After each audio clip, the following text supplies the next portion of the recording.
Good morning. The Board of Appeal for Tuesday, September 19th is in session.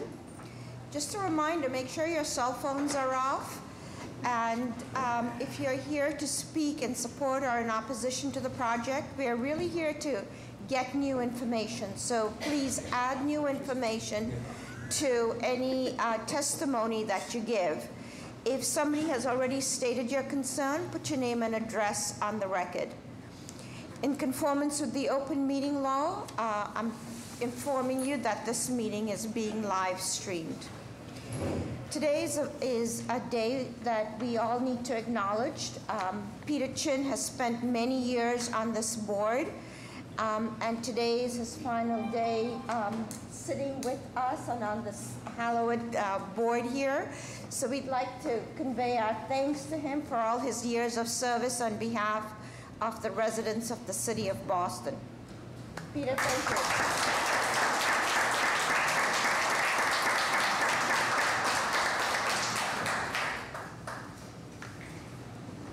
you. Mark? Thank you, Madam Chair. Congratulations, Peter. I think it's a blessing in disguise, right? Peter, we will hold off on the approval of the hearing minutes of September 12, 2017, so we'll go right to the first case on extension, calling BOA 492-844, 165 Bowen Street. Come up here, sir. Name and address for the record, please. Christopher P. Curtin, 25 Palmer Street, Waltham, Mass. So please tell us why you're here, sir. I am the managing partner of Buckley Development, and we have a lot that was approved with variances at 165, 167 Bowen Street. And I have a partner that has, in the process of this, lost his job, so we ran into some unforeseen, but I have it resolved, but I'm looking for an extension of, I guess, the 1 year. Make a motion for 1 year extension. Second. All those in favor? Aye. Aye. Any opposed? You're all set, sir. Thank you. Calling the next case for extension, BZC 30461, 191 Talbot Avenue. Name and address for the record, please. Madam Chair, members of the board, Attorney Derek Small, business address at 15 Broad Street, Boston, Mass. 02109.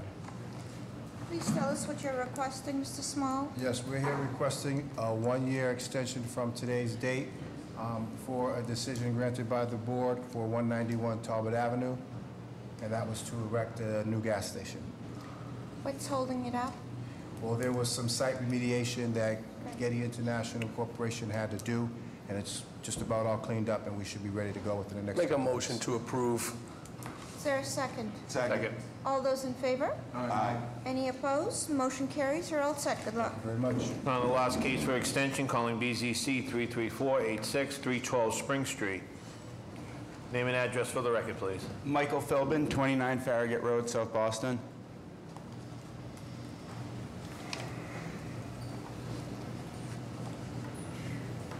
Please tell us what you're requesting.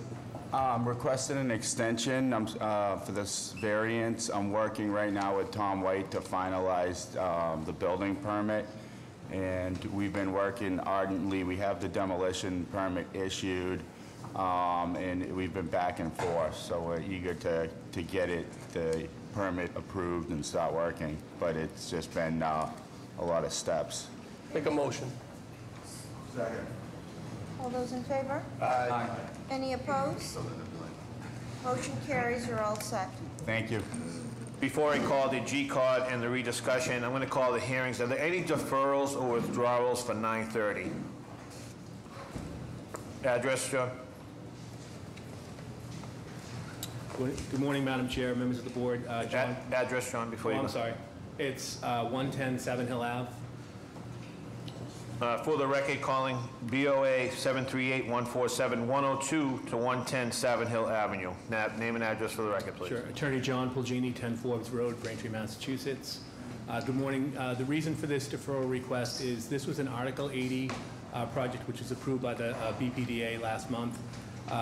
Where there's actually two BOAs associated with this. The one that Mr. Fortune had referenced, and then there's also 14 Sydney, which is BOA 738153. And through inadvertence, that was not advertised. So we thought it would be much more productive for the board to hear both of those because they're companion cases at the same time. A motion for deferral. Second. All those in favor? Aye. Any opposed? Motion carries. The date, please. You have a date of 10/17, 17 at 10:30. Thank you very much. Address, counsel? Morning, Madam Chair, members of the board, Derek Small. Address, please. Address 23 Seminole Street. No, excuse me. This one is for One Cedar? 23, no, not one No. Cedar. 23 Okay. Chamberlain? Yes, 23 Chamberlain. Sorry For the about record, that. calling BOA 708-001, 23 Chamberlain Street. Name and address for the record, Attorney please. Derek Small, business address of 15 Broad Street, Boston, Mass. 02109. We're here seeking a deferral of this case so that we go back and do 2 more community meetings. Is there a second? Second. All those in favor? Aye. Any opposed? The date, please. Is October 31st time enough, or we can go Yes, it to is. November? That's good enough. So have 10:31. Thank you. Anybody here to speak on behalf of this project that we just deferred? We generally, when the applicant requests a deferral, we grant it to them. So we will see you here on full case on October 31st at 11:30. And you can speak with counsel or the Mayor's Office of Neighborhood Services. Are you Okay? deferring, sir? Thank you. Yes, I'd like to. What's the address, please? 875 Hyde Park Avenue. 875 to 877. Yes. Calling BOA 596-654, 875 to 877 Hyde Park Avenue. Name and address for the record, please. Robert Nealon, 8 Pine Hill Drive, Walpole, Massachusetts. I manage the property. We're under an administrative action from the City of Boston for work performed on the building without getting the variance, and we've got problems with the building permit. I manage the property. So are you requesting a deferral? Yes, I am. Or a withdrawal? No, deferral, because Okay. the tenant and the general contractor, who's the applicant, can't be here today. Okay, may I have a motion, please? Second. All those in favor? Aye. Any opposed? The date, please? You have a date of November 14th. Oh, sorry, November 4th. 14th, thank you. Okay, thank you. November 14th at 11:30. Okay, thank you. Okay. Address, ma'am? 6 Long Terrace in West Roxbury.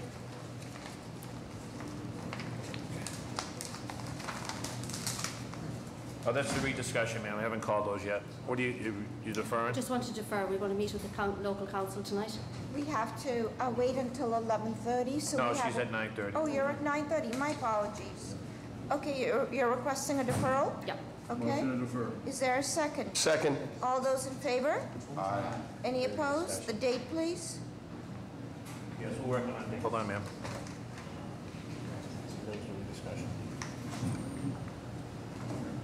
We're into November right now, so November 14th. Time? I'm sorry? What time? What, at 11:30 on what date? November 14th. On November 14th, okay? Are there any other deferrals or withdrawals for 9:30? Hearing none? What? I'll go back to it.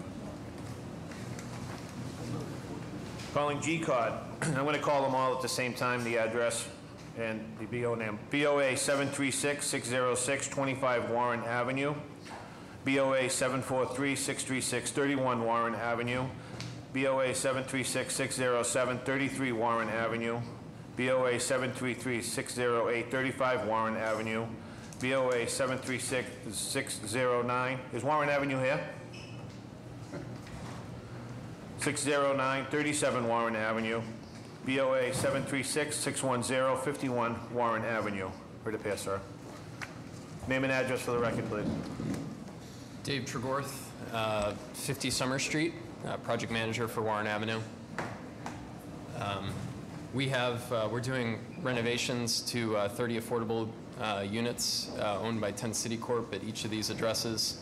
We're installing infiltration in the back yards compliant with Article 32, and we have our BWSC Article 32 approval. Do we have that letter in the record?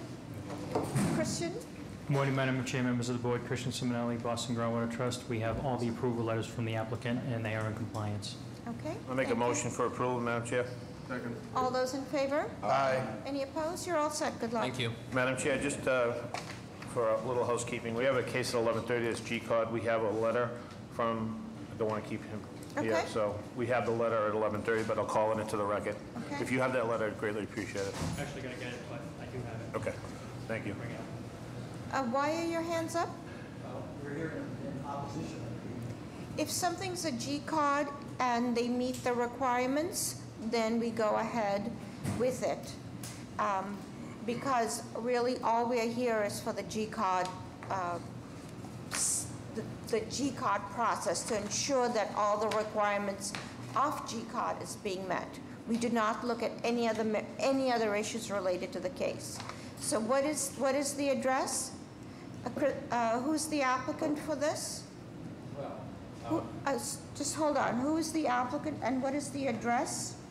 Oh, I see. It's all the Warren Ave? Okay, thanks. We're all done with that. It's all taken care of. Thank you for attending. Calling the first case, calling VOA 733-375, 745 Truman Parkway. Truman Parkway here. This is a change use from a nursing home to a multifamily residential building, 46 units, and renovate. The violations, Article 29, Section 4. This is in the Greenbelt Protection Overlay District. Article 69, Section 9, the floor area ratio is excessive. Article 69, Section 9, the usable open space is insufficient. Article 69, Section 29, off-street parking requirements is insufficient. And Article 69, Section 8, a multifamily dwelling unit is the forbidden use. Name and address to the record. My name is Paula Devereux. I'm an attorney at Rubin and Rudman. Unfortunately, neither my client nor the architect are here yet. I expect that they'll be here. Can we hold it to the end of the 9:30s, please? Madam Chair, it's your call. Yes. Thank you. Let's go ahead to the next case. Thank you. Calling the next case, calling VOA 745-080, 40 Seminole Street. Seminole Street here. Okay. This is to erect a two-family dwelling on an existing vacant lot. The violations, Article 69, Section 29.4, off-street parking design, access drive, and maneuverability. Article 69, Section 8, two-family dwelling is forbidden use in a single zoning district. Article 69, Section 9, lot size to erect a new dwelling building is insufficient. Article 69, Section 9, the lot area for additional dwelling unit is insufficient. Article 69, lot width requirement is insufficient. Article 69, lot frontage is insufficient. Article 69, floor area ratio is excessive. Article 69, Section 9, usable open space is insufficient. Article 69, Section 9, required front yard setback is insufficient. Article 69, Section 9, the required side yard setback is insufficient. And Article 69, Section 9, the required rear yard setback is insufficient.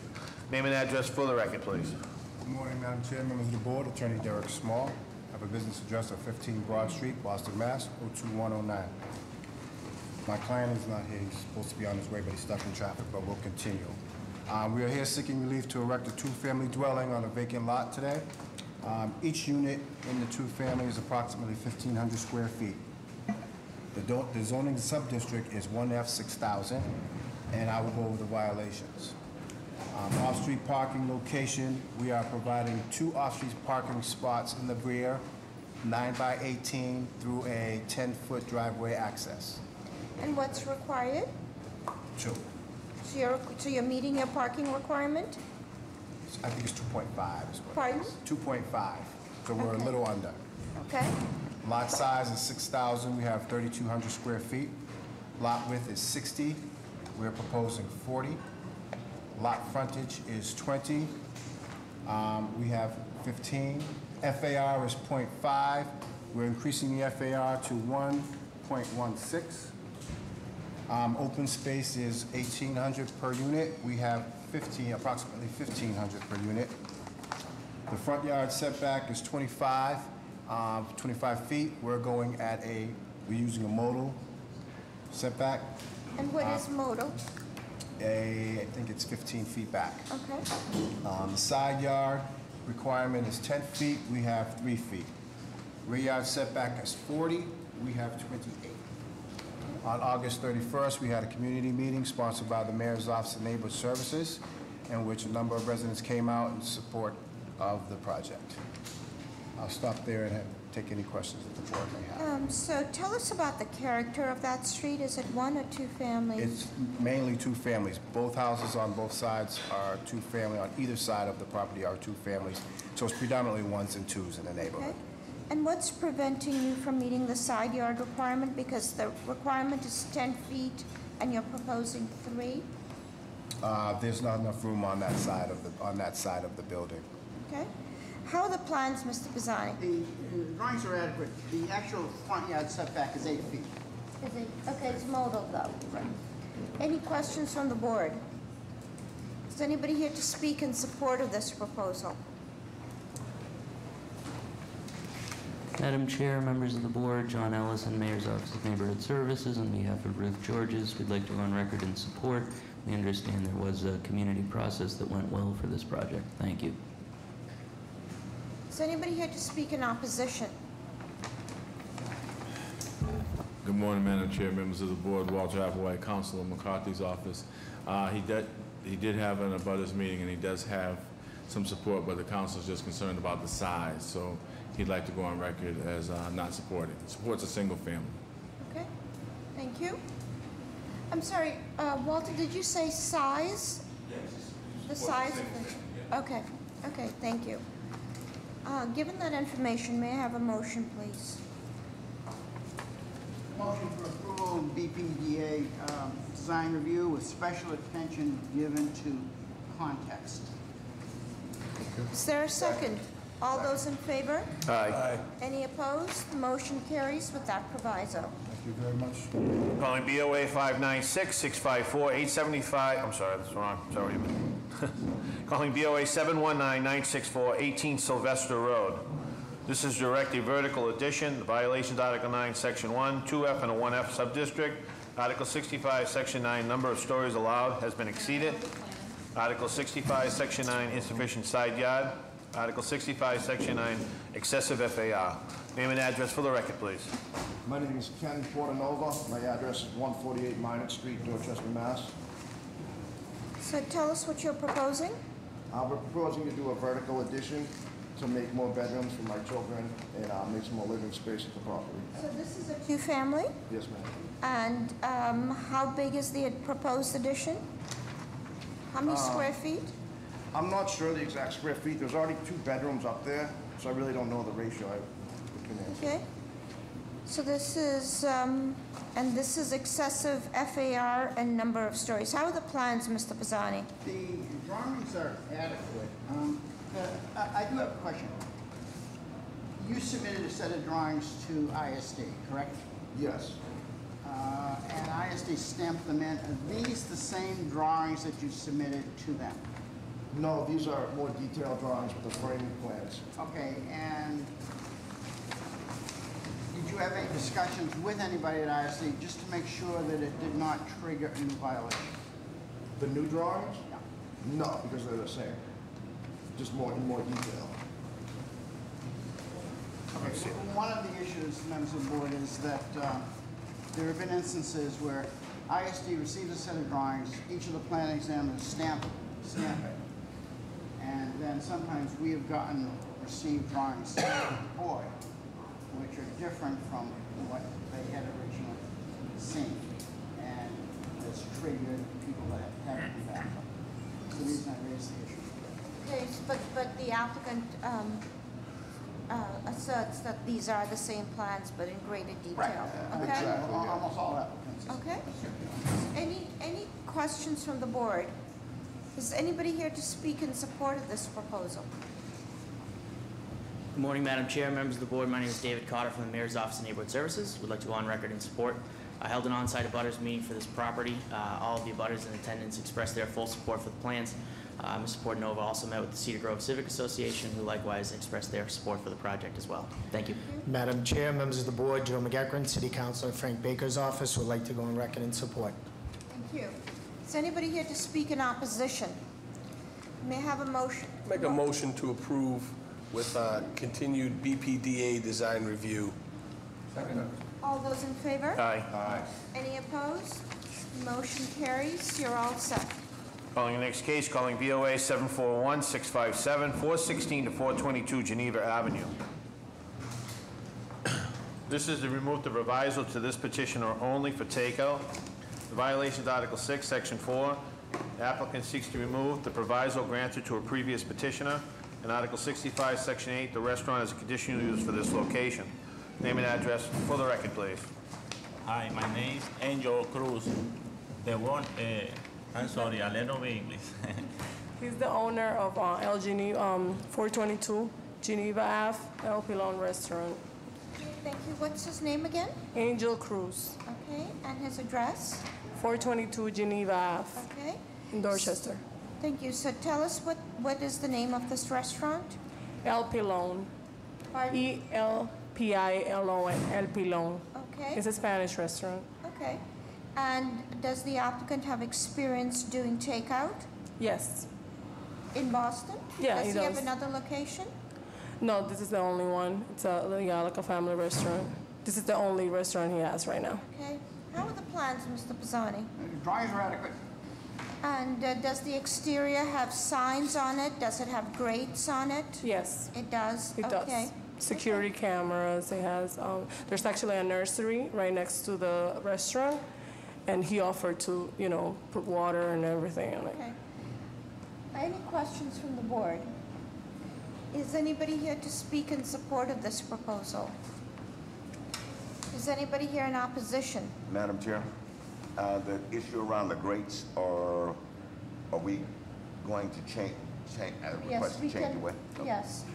Well, hearing no testimony, may I have a motion, please? Motion to approve the request. Second. Let's say with the usual takeout language. And with BRA design review for, The grades and signs. Hopefully the signs won't change. What signs won't change, will it? No. Yeah, so just the grades. Just the for grades. for the exterior? Yep. Okay. Is there a second? Second. All those in favor? Aye. Any opposed? Motion carries with those two provisos. Good luck. And please talk to the Mayor's Office of Neighborhood Services to get a more detailed understanding about takeout requirements. Sure, thank you. Okay, thank you. Calling BOA 726-151, 148 Hillside Street. This is a change of occupants from a three-family dwelling to a four-family dwelling and renovate the existing garden level. The violations, Article 59, Section 37, off-street parking is insufficient. Article 59, Section 7, a multifamily is forbidden use in a 3F 2000 district. Article 59, Section 8, the floor-to-area ratio is excessive. Article 59, Section 8, the usable open space is insufficient. And Article 59, Section 8, additional lot area is insufficient. Name and address for the record, please. Good morning, Madam Chair, members of the board. My name is Matthew Eckel. I'm an attorney with Drago and Toscano with the business address of 15 Broad Street here in Boston. With me is Mark Thayer. He is the owner of the property at 148 Hillside Street. As mentioned, we're here before you today seeking to change the occupancy from a three-family to a four-family dwelling and renovate the garden level.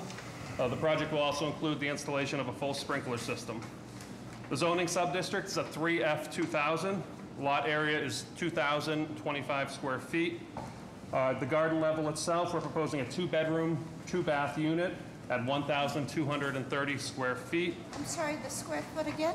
1,230 square feet. The unit will be over 60% above grade with a ceiling height of 7.6.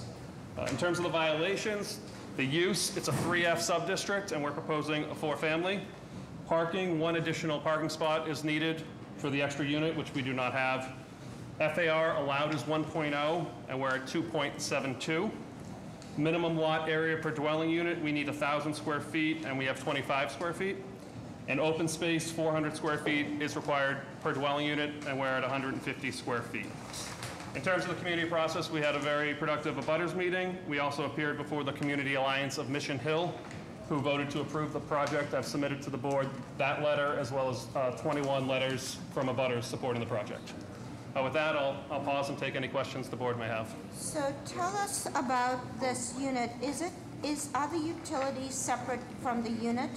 Yes, in the rear of the building will be a small common utility room that everyone will have their own direct access to.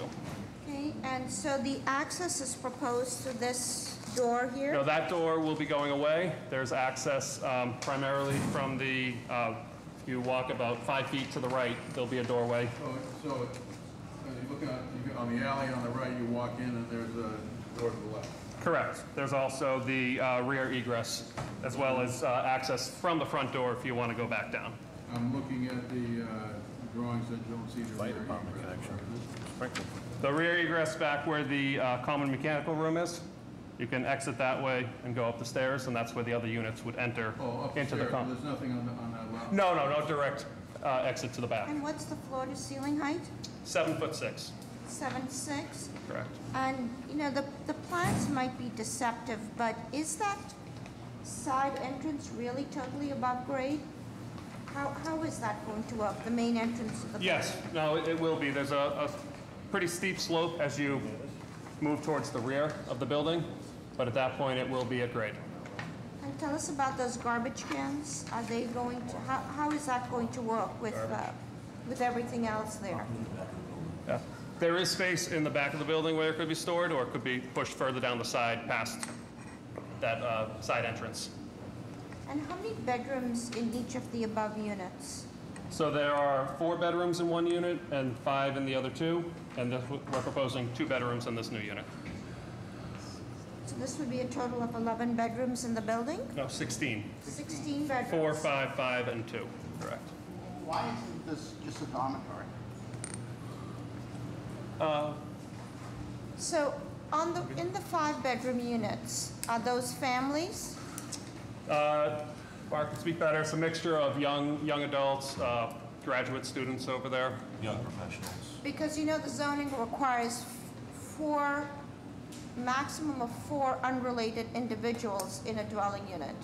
So you're suggesting to us that those 2 units that have 5 bedrooms, there are 5 unrelated individuals? Is that just for undergrads or is that for?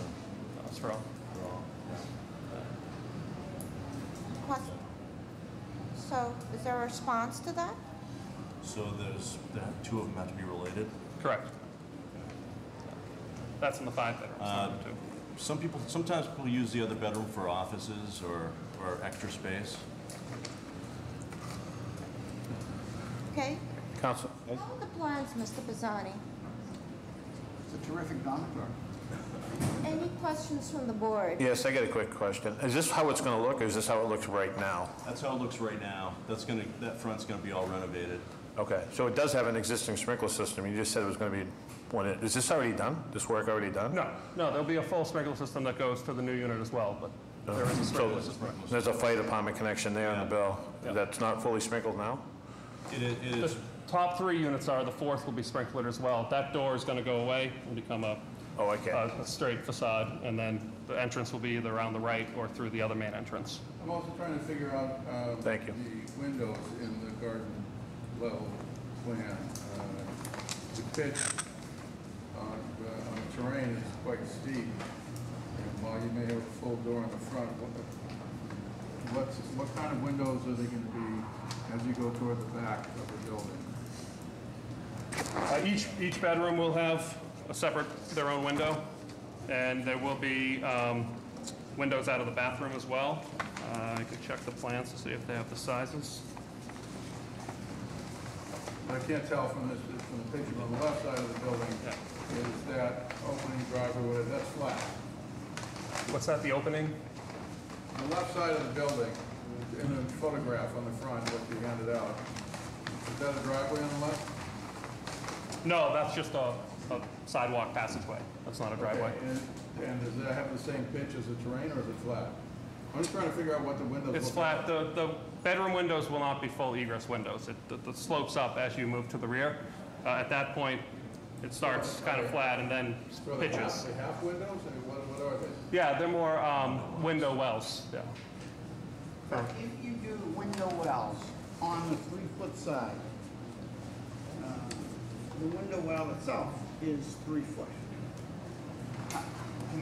And if you have the middle window, all 3 windows have window wells. If you get out in the middle window into the well, you now walk, then you have to jump across or go down a well to get back out to get up. It's really, the window wells are not shown on the drawing. Yeah. And so when I take a look at the site plan and superimpose the window wells over it, I have two questions. Number one, do they even fit? And number two, how does it promote egress along that side? Without getting out, walking across, jumping down into a well, jump up out of a well, to go across. You can't put grates across because that would impede egress. So how is this being done? So the window well, we have ample space on the left, and then the property to the left. I'm talking about on the side where you do not have ample space. How will it be egress, or how will the window wells be there at all? How do you physically fit these window wells in there?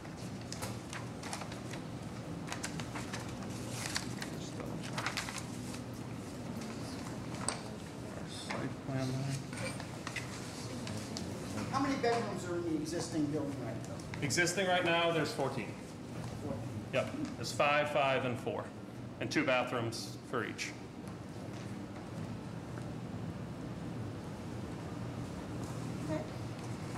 Okay, so given this information, is anybody here to speak in support of this proposal? Madam Chair, members of the board, Giselle Guerrero at the Mayor's Office of Neighborhood Services. We would like to go on record in support at this time. We know that they met with the abutters, in which only one person showed up and there was no opposition. They've also met with the Community Alliance of Mission Hill and they voted in support. So we would like to go on record in support as well. Are you aware that there may be a concern about the number of unrelated people living? Is the Mayor's Office aware that there may be a concern about the number of unrelated people living in the upper floor? This might be new information, so. That's why I'm asking. Yeah, no, we were not aware, so. Well, you are now. Thank you. Is anybody here to speak in opposition? Okay, so given the, I have just one additional question as I'm looking at the plans. It looks like the proposed kitchen is right beneath, is right currently where this door is, which, should there be a kitchen fire or something, would eliminate that main entrance to the building. So Correct, but the side entrance on the right is no, kind of I'm right thinking behind. about the rest of the 3 units, that this automatically eliminates that as an access Above point. as the entry point, yeah. They do have the rear egress, and obviously, as I mentioned, it's fully So sprinklered. given our concerns, may I have a motion, please?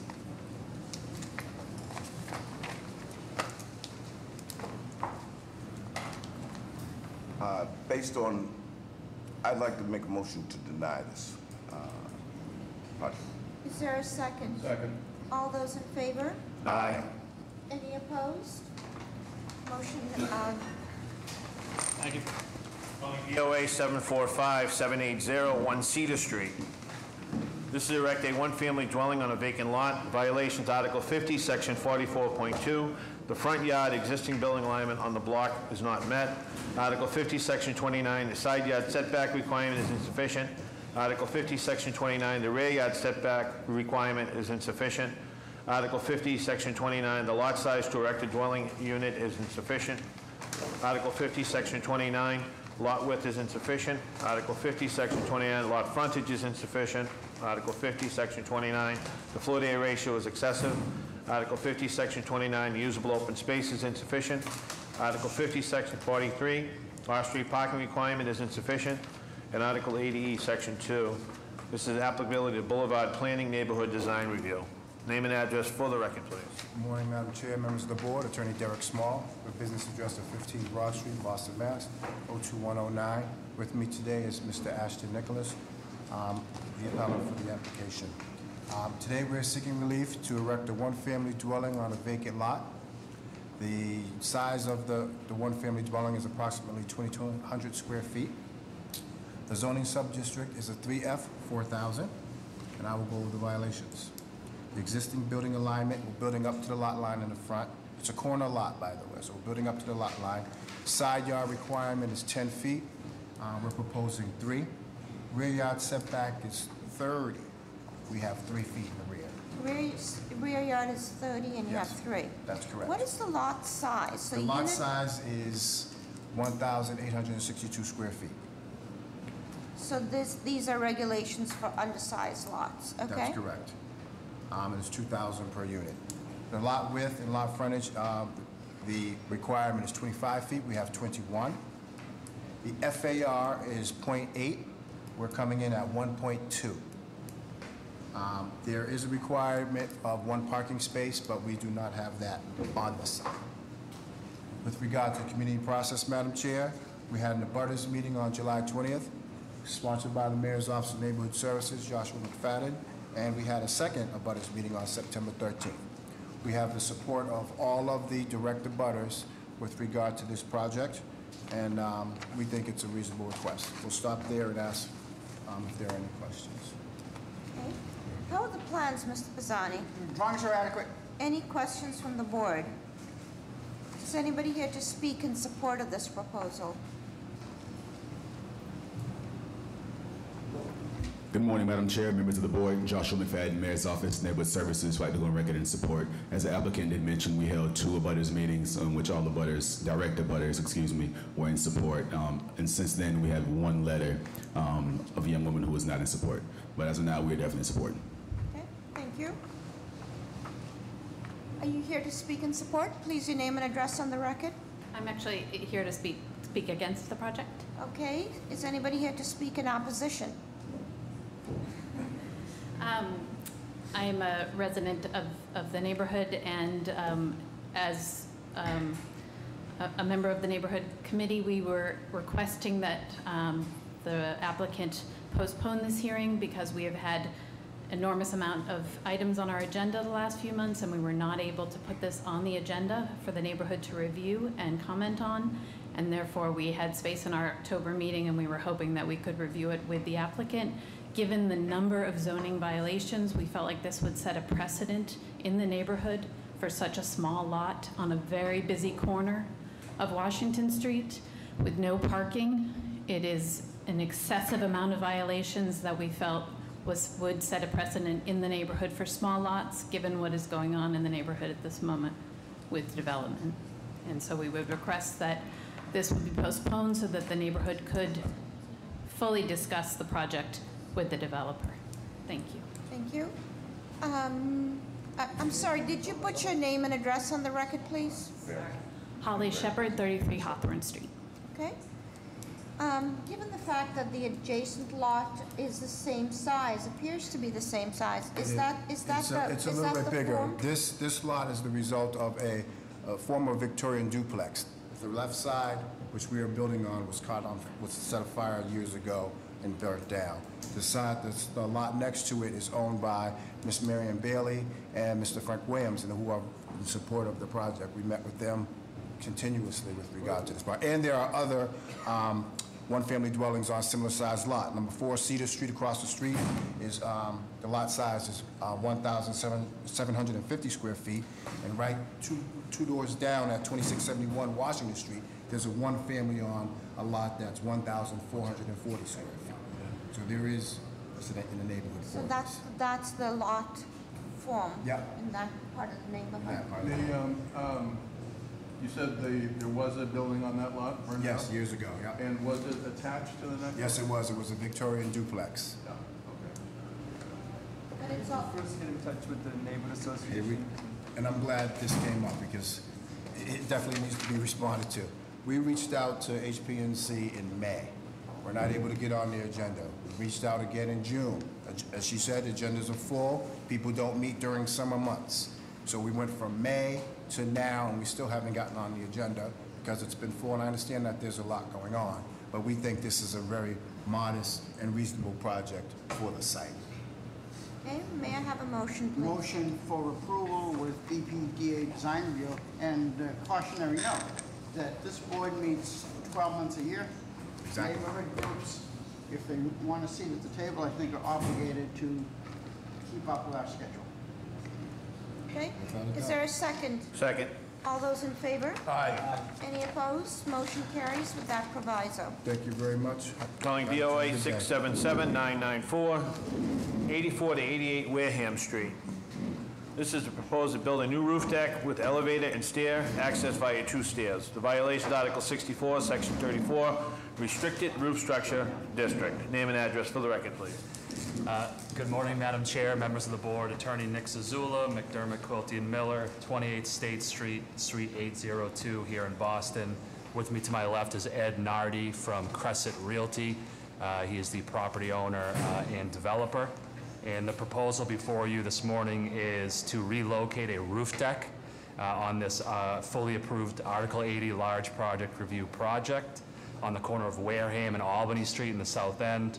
This is to provide improved elevator and stair access via 2 stairwells in 1 combined head house. The head house triggers the roof structure restrictions and regulations, which is a conditional use permit. So the project that we had seen did not have a head house as far as accessing this? Correct. So since this project was in front of the board in 2014, the project was redesigned to accommodate a new building that is being constructed next door, 54 Wareham Street.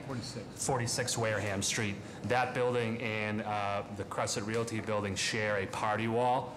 So in order to accommodate that building, the roof deck and the access was kind of redesigned in order to provide more appropriate access, but also to move the roof deck away from that new building to make sure that they weren't on top of each other.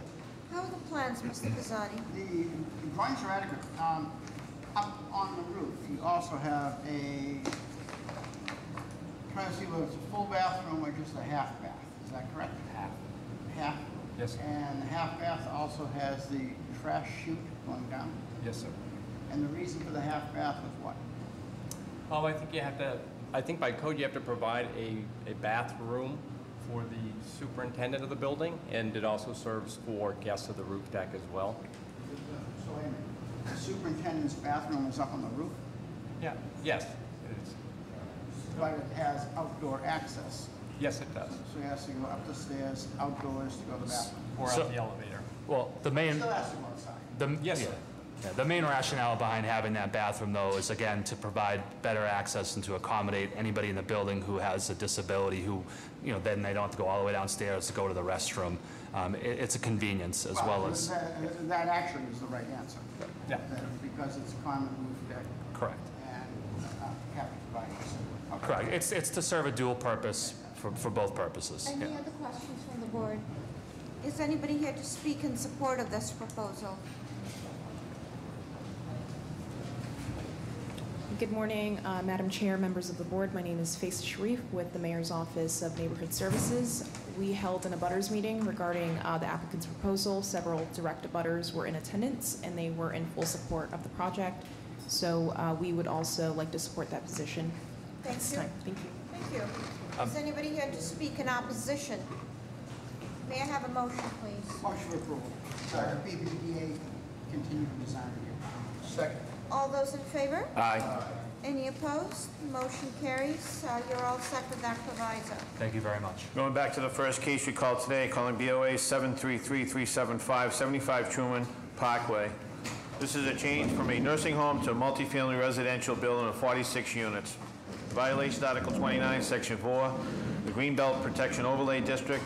Article 69, Section 9, the floor area ratio is excessive. Article 69, Section 9, usable open space is insufficient. Article 69, Section 29, off-street parking requirements is insufficient. And Article 69, Section 8, a multifamily dwelling unit is forbidden use. Name and address for the record, please. Paula Devereaux, attorney for the project proponent. I'm at Rubin and Rudman at 53 State Street, Boston, and I want to thank you for deferring us till the end of this so that the architect and my client could arrive. My name is Todd Norblum. I'm with Norblum Company, the developer at 71 3rd Avenue in Burlington, Massachusetts. So the first question we have for you, are the plans that Mr. Bizzani has the plans that had made it through the Article 80 process? Yes. Nothing has changed, so no violations have changed? No. Okay, so please briefly describe to us what's being proposed. So this is a former nursing home that was allowed to be built by the Board of Appeals in 1966, and additional relief was granted in 1978. The nursing home went out of business. My client purchased it and is seeking to reuse the existing building with no additions or extensions for multifamily use, which is a use that is in violation of the use in this district. Multifamily use is not allowed. As I said, there are no additions to the building. There will be there'll be work to reclad the building to make it look more attractive. And there'll also be updating landscaping and site work done as well. So please tell us about your violations. Actually, the first thing is tell us how many, what the bedroom count is and how large the units are. If there are any affordables being provided on site? Yes, there will be affordables. There are 6 units in compliance with the mayor's IDP. As the chairperson noted, this did go through the Article 80 small project review process with the BPDA and was approved by the BPDA for that. On the violations, there is a floor area ratio is excessive, 0.5 is required, and we're at 0.9. Off-street parking is insufficient. In this district, it requires 2 spaces per dwelling unit. We're providing, which would require 92. We're providing 62 spaces. This is actually a compromise with both the neighborhood and with the BPDA. The BPDA initially wanted less parking. The neighborhood wanted the 2.0, and what was compromised was at 1 parking space per bedroom. And Arthur Chu is an architect, and he can give you the unit count and bedroom count.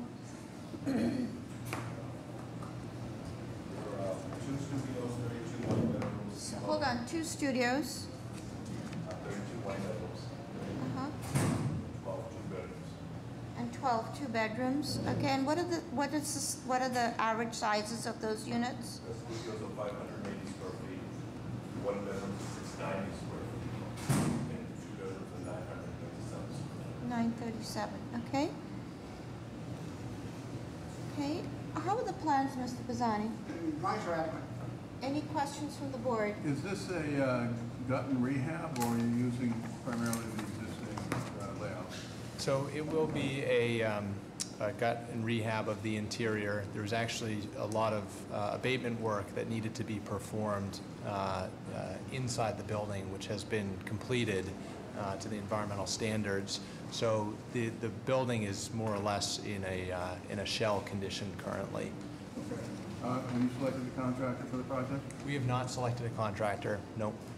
Okay, well, I would just make the comment that my familiarity with Nordblum as a developer, I would be quite careful about selecting a contractor because some of the contractors you've selected in the past have not necessarily met community standards.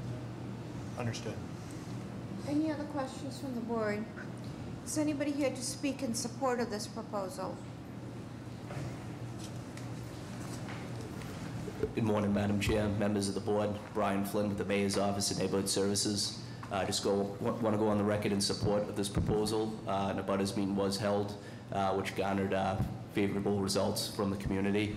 And I also want to say congratulations to Mr. Chin and thank you for your years of service. Good morning, Madam Chair, members of the board. Walter Applewhite, Councilor McCarthy's office. We'd also like to go on record as support. Madam Chair, members of the board, Paul Sullivan. We have City Council at Large, Michael Flaherty. Council like to go on record support. Madam Chair, members of the board, Jessica Rodriguez, Councilor at Large, Denise Ivy George's office, and she would also like to go on record support. Is anybody here to speak in opposition? Hi, my name is Bruce Kraska, 738 Truman Parkway. I live directly across the street from the nursing home. I've owned the property for 30 years, and I'm opposed to everything that they're doing. Thank you. I think there's not enough parking. It was a nice, quiet neighborhood with the nursing home there. I don't think this is the right thing to do. Thank you. Thanks. Good morning, Madam Chair, members of the Board. Minor Perez, representing the Carpenters Union. It is with great respect we ask for a consideration for a deferral on this project. Thank you. Thank you. Given that information, may I have a motion, please? I'm going to make a motion to approve with continued BPDA design review. All those in favor? Aye. Any opposed? Motion- I'm sorry? I'm opposed. I vote in, I vote with the motion, so the motion carries approval with BRA design review. Thank you. Thank you. Madam Chair, it's not 10:30. It's only We will take 10:22. 10-minute break, and we will resume at 10:30.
Board of Appeal is back in session.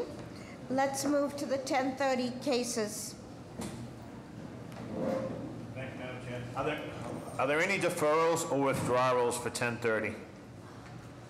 Address, please. 394 K Street. For the record, calling BOA 734-745-394 K Street. Name and address for the record, please. Patrick Mahoney of Adams and Moranci with the business address of 350 West Broadway. Seeking a deferral today because iPod, this area is in the interim planning overlay district and it wasn't advertised as such. So we have to correct the refusal letter and re-advertise. Okay, may I have a motion, please? Motion for deferral. Second. All those in favor? Aye. Aye. Any opposed? The date, please? November 28th. Thank you. Okay, see you at November 28th. Are there any other deferrals or withdrawals for the 10:30? Address, ma'am? Hi, I'm Ann Sousa from Councilor Jackson's office. Just that address, please. From Councilor Jackson's office? Oh, you making a deferral? Yes, please, until the developer meets with the neighborhood association. What's the address? I'm not sure, sorry. Well, I need an address. oh, and is the applicant here or not? I just switched with my colleague, I apologize. We'll take you later. Okay, thank In the meantime, fine, yeah. Are there any other deferrals or withdrawals for 10:30? Hearing none, we'll call the first case, calling BOA 739-160, 340 K Street. Did you just walk out? 340 K Street. This is to renovate a 3-story plus basement wood frame building as a 2-family home, approximately 3,860 square feet on 4 levels with a new dormer deck, new rear addition, an open basement. Violations Article 27S, Section 5. This is the iPod applicability. And Article 68, Section 29, roof structure restricted district. Name and address for the record, please. Patrick Mahoney of Adams and Moranci, the business address of 350 West Broadway. So tell us what's being proposed? The proposed project is an existing 2-family building with an entire gut renovation. An iPod was triggered as it's a substantial renovation and also over 1,000 square feet. Living space is, the existing basement was a laundry facility and it's now going to be living space in a bi-level unit to the first floor, which would be a 3-bedroom, 1,862 square foot unit. And there is bedrooms in the basement, but there is window well access for a second means of egress. On the top floor, it's also a bi-level unit as it was before, and that unit's 1,998 square feet. And to the restricted roof structure violation, it's the roof is stepped, so the highest roof is on the main part of the house, and then the rear of the house is a two-story roof. And then part of the addition to the bi-level unit in Unit 2 is to expand the third level over the existing second level roof. So any alteration to an existing building, although it's less than 40 feet, and meets all of the dimensions required in Article 68-29, still does trigger restricted roof structure because it changes the profile of the existing building. And that's what we're appealing. Okay.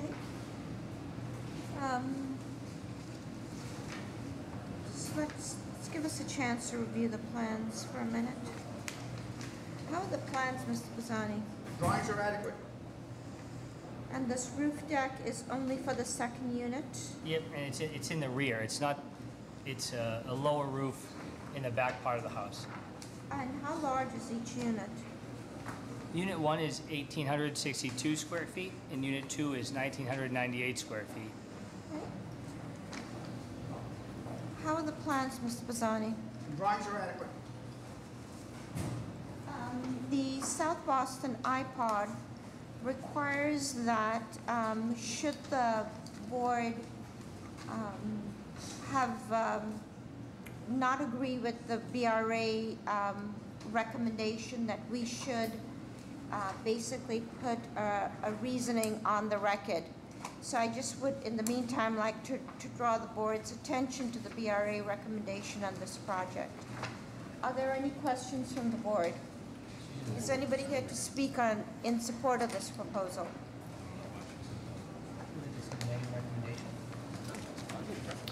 Madam Chair, members of the board, John Allison, Mayor's Office of Neighborhood Services. We'd like to go on record in support. We did hold an abutters meeting on this project. There were no issues raised. This would be consistent with the surrounding area, and I think from a planning perspective as well would make sense. Thank you. Madam Chair, members of the board, Lauren Miller, City Councilor Bill Linehan's office, we too are in support. Thank you. Thank you. Is anybody here to speak in opposition? May I have a motion, please? So there still will be 2 units? Correct. Right, when all is said, okay. Yep. The use is staying the same, yep. Motion to approve continuing BPDA design. Second. The BRA has other recommendations? Well, that was why I asked about the 2 units. Yes. And the mechanicals are separate, as far as I can see, they're separated from the And there's no building code relief? Okay, is there a second? Second. All those in favor? Aye. Any opposed? Motion carries with those provisos. Calling BOA 730-453, 46 Woodward Street. This is adding a spiral staircase to act as a second means of egress for Unit 1 and 2, and also allow Unit 2 access to the roof. The violation is Article 68, Section 8. The side yard requirement is insufficient, and Article 68, Section 29, the roof structure restricted district. Name and address for the record, please. Matt McCarthy, property is 46 Woodward Street. So tell us what's being proposed. So we have plans to do, we already have approval to do an addition on top of the existing floor plan, just on the 3rd floor. And on the right side, we have the approval to build in 5 inches and build up. I was hoping to get a variance just to build up flush. It's about a 10 by 8 addition. And then we have approval for the roof deck. I just wanted to use a spiral staircase for access rather than a hatch from the inside. Okay, how are the plans, Mr. Pisani? The drawings are adequate. Who is the roof deck intended for? Just for Unit 2, there's 2 units. So why does it go all the way down to the ground? It's for a second means of egress as well, the spiral staircase. So then how is it restricted only to Unit 2? Because it's now a common stair that goes all the way from grade to roof. I mean, But my plan was just, what I'm getting to is why shouldn't this be considered a common roof deck? Because the stair is a common stair. I guess it could be, my plan was to have it be deeded to Unit 2, but it doesn't have to be if it's a problem. How many units are in this total building? 2 units. How many floors? There are 4 floors. That's what triggers the turn-ons of egress. Any questions from the board? Is anybody here to speak in support of this proposal? Is anybody here in opposition? Madam Chair, members of the board, John Allison, Mayor's Office of Neighborhood Services. Simply because this is within the Article 68 zoning district, we cannot fully go on record in support. However, we did hold an abutters meeting. There were no issues. I believe the applicant is cited for side yard setback, and on the existing building, the side yard actually narrows as you go towards the backyard. So I think that's the reason it's not in compliance. Thank you. Okay. Madam Chair, members of the board, Lauren Miller, City Councilor Bill Linehan's office. We too, because it did trigger Article 68, cannot support it. However, the neighbors didn't seem to have any issues with it. So, thank you. Madam Chair, members of the board, Paul Sullivan, on behalf of City Council at large Michael Flaherty. Due to the fact that this project triggers Article 68, the council is unable to support it. Okay. Question? Jeff, the BPDA comments refer to setting the roof further back in order to perform side yard requirements. Correct. That's the position you guys. Yes, it is. Zani, is that something that could be accommodated? Yeah, I think that can be manipulated with BPDA design review. May I have a motion, please? Motion for approval with BPDA design review with special attention given to the dimensions of the roof deck and its setbacks. Second. All those in favor? Aye. Any opposed? Motion carries with that proviso. Good luck. Calling BOA 730-343-105 West First Street. This is demolition of an existing warehouse building to allow for new construction of a ground-up 7-story office building with 1 level of parking and basement space, retail space on the first floor. Violations Article 6, Section 3A, additional conditions in restricted parking district, Article 15, Section 1. The floor-to-area ratio is excessive, Article 25, Section 5. The flood hazard districts, Article 16, Section 1, building height is excessive. Article 16, Section 1, the building height is excessive, the number of stories is excessive. Article 19, Section 1, side yard is insufficient. And Article 20, Section 1, the rear yard is insufficient. Name and address for the record, please. My name is Rebecca Lee. I'm an attorney with Mintz Levin. We represent the applicant here, 105 West Street owner, LLC. It is a party that has this particular property under a purchase and sale agreement, and we are making this application with the consent of the owner of the property. To my right is Richard Galvin, who's a principal with the owner. This proposal is for the demolition of an existing RCN vehicle dispatching facility and the construction of a new 7-story office building with ground floor retail and or restaurant, convener, and innovation space. The project has received Article 80 approval from the BRA and Boston Civic Design Commission approval. Subsequent to our application to the board, the proponent has reached an agreement in principle with Massachusetts Department of Transportation that it would allow certain ground floor changes. And so we have submitted a memorandum of support for all of the reasons stated on the various zoning violations cited, some of which we do not actually think are applicable to the project, but if and to the extent we need that zoning relief, we're asking for it.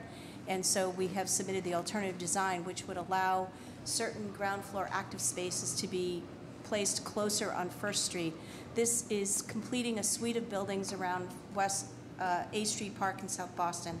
The park has the State Street building on the left, a public garage on the east side.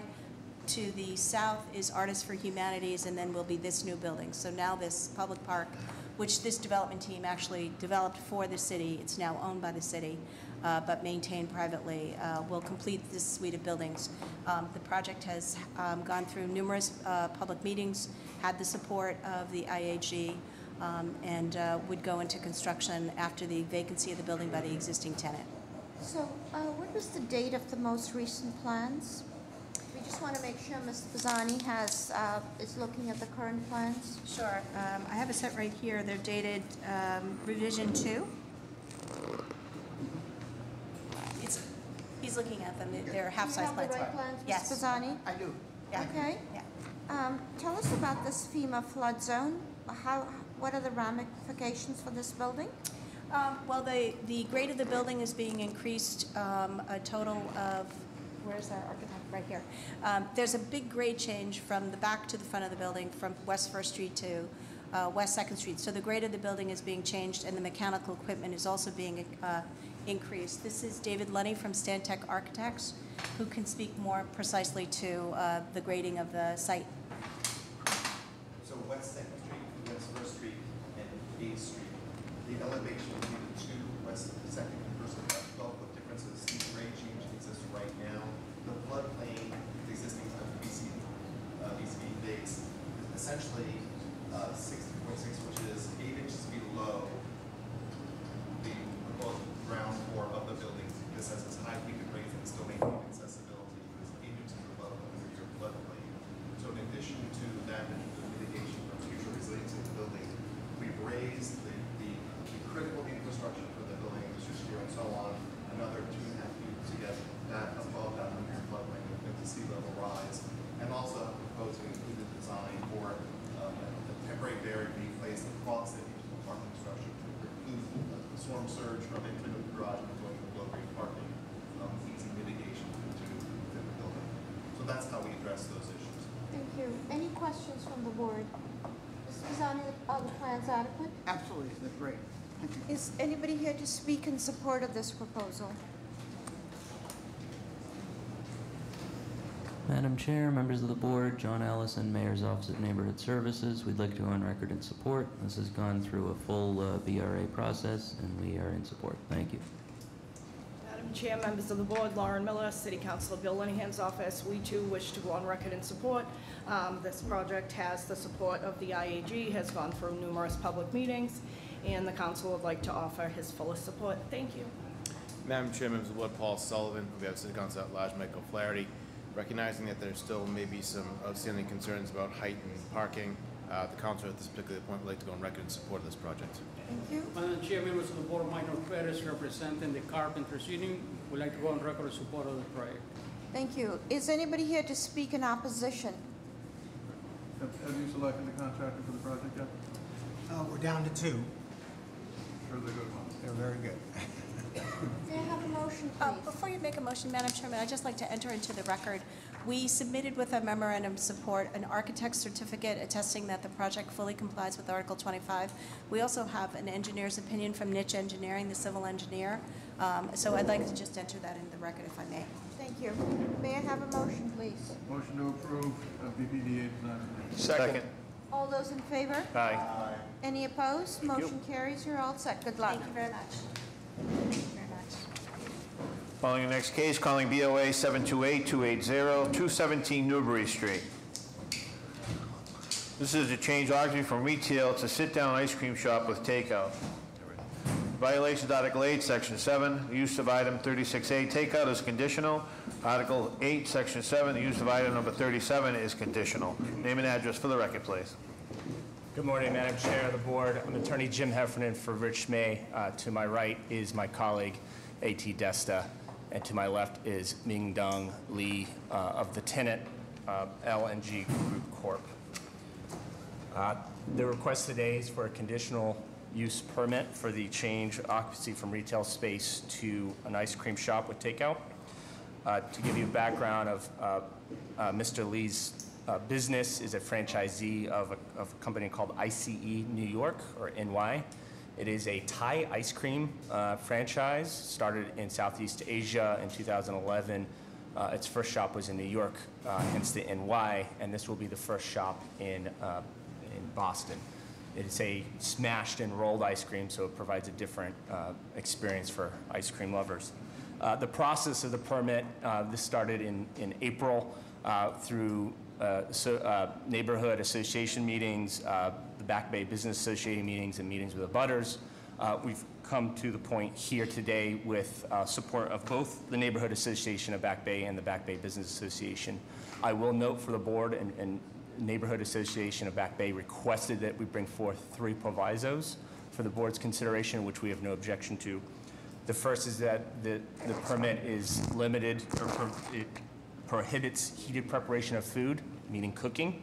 We are fine with this proviso since it's an ice cream shop, and that stems from their concern about a restaurant being open at this location. The second was limited to the approval to the tenant only. Since this is a conditional use permit, we have no objection to that either. And the third, to the extent that you agree, and the Board of Health also agrees, they request that we store trash and compact trash in the premises. We also have no objection to that. How are the plans, Mr. Bazzani? Compliance are adequate. And what is the name of the proposed business? The company is L&G Group Corp. What is the name of the storefront? The store is going to be Ice NY. Ice and Y? Yeah, it's Okay. ICE-NY. Yeah. Okay. Is anybody here to speak in support of this proposal? Madam Chair, members of the board, Giselle Guerrero with the Mayor's Office of Neighborhood Services. We would like to go on record in support at this time. We had an abutters meeting that was very favorable, and the clients have both agreed in accordance to the conversation that they've had with the Civic Association that they will not be doing any cooking on site, which is fitting because they're an ice cream shop. So we would also like to uphold that, and we would like to go on record in support. Madam Chair, members of the board, Elliot Laffer from Neighborhood Association of the Back Bay. We've worked closely with the applicant and are pleased that we were able to come to an agreement that allows us to not oppose this application. It's important that the proviso about no cooking be included. Our concern is simply that that side of Newbury Street backs up to the residential side of Commonwealth Avenue. Cooking can lead to odors and other issues. And so generally, we'd prefer to see cooking on the other side of Newbury Street. The applicant is agreeable to this. It's classified as a restaurant under the zoning code, but it's really an ice cream shop, and we'd like it to be an ice cream shop. And on that basis, we don't oppose. Madam Chairman, members of the board, Mike Colby from the Back Bay Association. We're here to speak in support. As retail continues to change, we support looking at what's happening on Newbury Street, trying to diversify what's happening, bring new experiences, and bring tenants like the people in front of you today. So we're in support. Thank you. Thank you. Is anybody here to speak in opposition? May I have a motion, please? Motion to approve with the board's usual takeout language. I don't believe this board restricts the to petitioner only anymore. We can. We can. I thought we didn't do that anymore. Second. Okay. All those in favor? Aye. Any opposed? I would advise that you and your client get up to speed with the takeout language that we require. Okay? Thank you very much. Calling the next case, calling BOA 737-565-9-11 Belmont Street. There's also a building code for 911, BOA 737-566-9-11 Belmont Street. This is erect a new two-single family townhouse with one-car garage on each townhouse of the existing vacant lot. The violation, Article 62, Section 8, additional lot area is insufficient. Article 62, Section 8, the floor to area ratio is excessive. Article 62, Section 8, the building height is excessive, number of stories. Article 62, Section 8, the building height is excessive in feet. This is for the building code, Section 8th edition, 780 CMR 1009.13.1, roof access. Where a stairway is provided to a roof, access to the roof shall be provided through a penthouse complying with this section, 1509.2. Name and address for the record, please. Douglas McDonald, 3A Longwood Place, Charlestown, Mass. I wanted to defer this. Had a community meeting a couple of weeks ago. Had great support. There was a couple of neighbors who weren't able to make the meeting. They wanted to reschedule it. And then one of the abutters just wanted an agreement signed. So I'm just waiting to do that and So you're come back. requesting a deferral? Excuse me? You're requesting Yes. a deferral? Okay. May I have a motion? Motion for approval for deferral. Second. All those in favor? Aye. Any opposed? Motion carries. The date, please. You have November 28th. Okay. November 28th at 11:30. Thank See you you very then. much. Thank you. Calling the next case, calling BOA 736-509-220 Bunker Hill Street. This is a proposed two-story addition and attached garage. Violations, Article 62, Section 25, roof structure restrictions. Article 9, Section 9-1, extension and reconstruction of non-conforming use building. And Article 62, Section 14, the rear yard is insufficient. Name and address for the record, please. Arthur Chu, architect for the project, 1 Billings Road, Quincy, Mass. Philip Carr, 220 Bunker Hill Street, Charlestown, Mass., owner of the Carr Funeral Home. Peter Hansen, 38 Conrad Road, Melrose, the general contractor. Propose, please. This is in addition to the existing funeral home. It's been there since the late 1927. Currently, they have a business has been good, and the size of the embalming room is too small. Arthur, can you please speak up? I'm having a difficult time hearing today. Thank you. Because of the increased capacity, they have a problem with the size of the embalming room, and they need a garage so that they don't have to transport the bodies through the parking lot to do that. So they'd like to add a garage with enlarge the embalming room and reconfigure the sitting room to make that larger. With that, there's a meeting room and an office upstairs. They would also like to increase the size and doing it in the back. It's on the back of the building, and because of the lot configuration, there's a rear yard setback problem. And what's the use to the rear of the building? That's where the embalming's done. What is there a rear lot? Is there a building behind this building? There's a residential use, and he has wrote a note in support of the project. Okay. And so the roof structure restrictions, what is that in reference to? The addition goes up to the second floor, but it's behind the major portion of the existing house. Okay. How are the plans, Mr. Pisani? The drawings are adequate. And has the Board of Appeal seen the BRA's recommendation? Any questions from the board? Is anybody here to speak? Just one question. Yeah, go ahead. So one of the things the BPDA is suggesting is there would be no extension of the existing curb cut. Is that your intention? That's correct. Okay. Is anybody here to speak in support of this proposal? Madam Chair, members of the board, Christopher Breen from the Mayor's Office of Neighborhood Services would like to speak in support. The applicant has completed the community process. Many members of the community have indicated support for this project. Thank you. Madam Chair, members of the board, I attended the abutters meeting, and most everybody at the abutters meeting agreed it made sense to bring the hearse to Charleston, especially where it's on their own. So therefore, the council wants to go on record with the residents in strong support. Thank you. Madam Chair, members of the board, Paul Sullivan, on behalf of City Council Elijah Michael Flaherty. Council like to go on record in support. Thank you. Is anybody here to speak in opposition? May I have a motion, please? A motion to approve with continued BPDA design review with the proviso that the curb cut doesn't get extended. And screening and buffering. Screening and buffering. Is there a second? Second. All those in favor? Aye. Any opposed? Motion carries with those provisos. Good luck. Thank you. Calling the next two cases, calling BOA 668021, 11 Short Street. It's a companion case, BOA 668023, 15 to 17 Short Street. This is for 11 Short Street. This is confirmed occupancy in an existing two-family dwelling, subdividing 7,544 square feet of lot 11 to 13 Short Street on 2 new lots. Lot 1 to be known as 1113, contain 4,075 square feet, and Lot 2 to be known as 15 to 17 Shore Street, and contain 3,469 square feet. There will be a new two-family dwelling constructed therein. The violations, Article 62, Section 29, off-street parking is insufficient. Name and address for the record, please.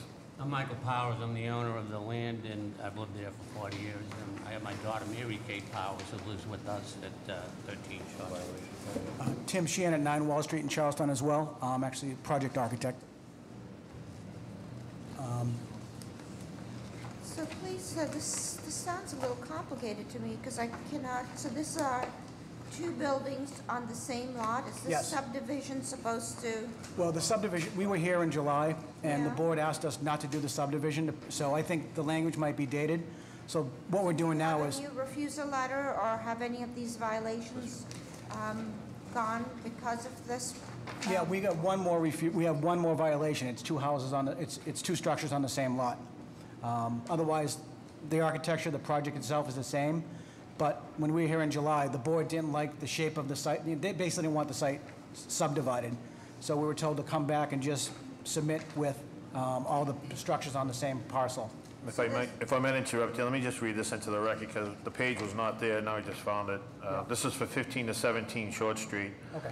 Violations, Article 62, Section 8, lot frontage is insufficient. Article 62, Section 8, the rear yard is insufficient. Article 62, Section 8, the usable open space is insufficient. Article 62, Section 8, the floor-to-area ratio is excessive. Article 62, Section 29, off-street parking is insufficient. And Article 62, Section 30, conformity with an existing building alignment. So, yeah, basically, So please, you know, we've had a few cases since we last heard this. So Sure, of course. Explain to us what's being proposed. My client has one of the larger BRA parcels in the area, and there's enough room behind his house to put these 2 townhouses in. So what I've drawn is one 17 and one 20-foot sort of typical Charlestown townhouse. All 4 houses will stay in the family. We've got plenty of parking, but we don't quite meet, for 4 units, we don't have enough, but we are showing 5 total on the site. And basically what it'll be 4 units on one parcel when we're done. So there'll be 4 units. Give us the breakdown, 1 bedrooms, 2 bedrooms, square feet. The existing house, what do you have in the existing house? On my house now? Yeah, I don't know. The existing house, they're like 2 bedrooms? 2 bedrooms and 3 bedrooms. Yeah. The new house I can speak to, the new one of the 20-foot wide house will have be a 3+. It'll be 3 bedrooms and a den, be about 1,850 square feet finished. The smaller 17-foot townhouses will be 3 bedrooms, about 1,700 square feet. Each will have a roof deck, and each will have a basement with half the basement will be finished. Now, it looks like there's still some confusion because the BRA's recommendation also talks about the subdivision of this into 2 lots. Okay. So just a heads up to the board, because we should consider that when it comes time for a motion. Right, but when this was first here, I thought it was clear that the board could not support a subdivision because the subdivision in fact created a pork chop lot. And I thought it was our advice to combine all the lots, so you have multiple buildings on one lot. That's what you brought before us today. Yes. Okay. How are the plans, Mr. Pizzani? The drawing's adequate. I mean, it clearly shows 2 buildings, 11 and 13, which are already existing, and 15 and 17, which are new. Yes. So there are basically 2 buildings on the lot, which constitute 4 units on the lot. And how large is the lot? 7,603 square feet. Any questions from the board? Is anybody here to speak in support of this proposal? Madam Chair, members of the board, Christopher Breen from the Mayor's Office of Neighborhood Services, speaking in support of this proposal. The applicant has completed their community process. Members of the community have indicated support for the family continuing to grow and stay in the neighborhood. Thank you. Council wishes to go on record in strong support. The abutters supported in a big way. These folks have been in the community for many years, and they want to keep their children in the community. Thank you. Is anybody here to speak in opposition? Good morning, Madam Chair, members of the board. My name is Damon Selix, and I'm an attorney with an office here in Boston.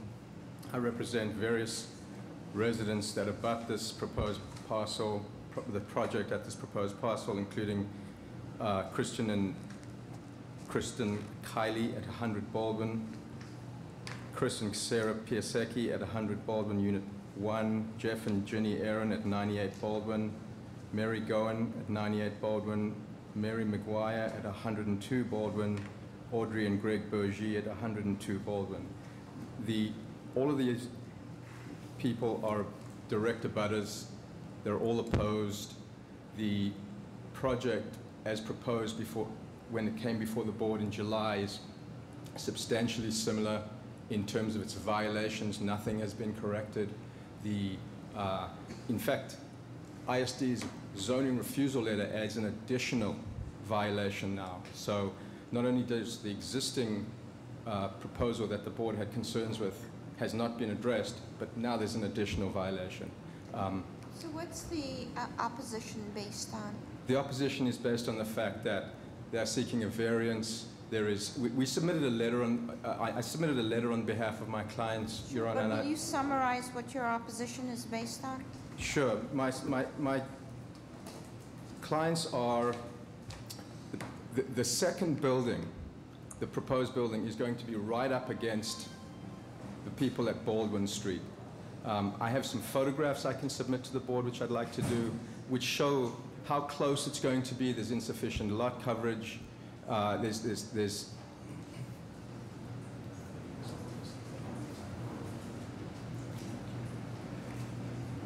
the proposed building is going to be right up against my clients at Baldwin. It is a substantial violation of frontage, substantial violation of the setbacks. It's going to cut off, it's going to max out the lot. There's going to be density issues, all of the things that the zoning scheme in that area was intended to protect. So tell us, you've shown us this thing, so it's, thank you.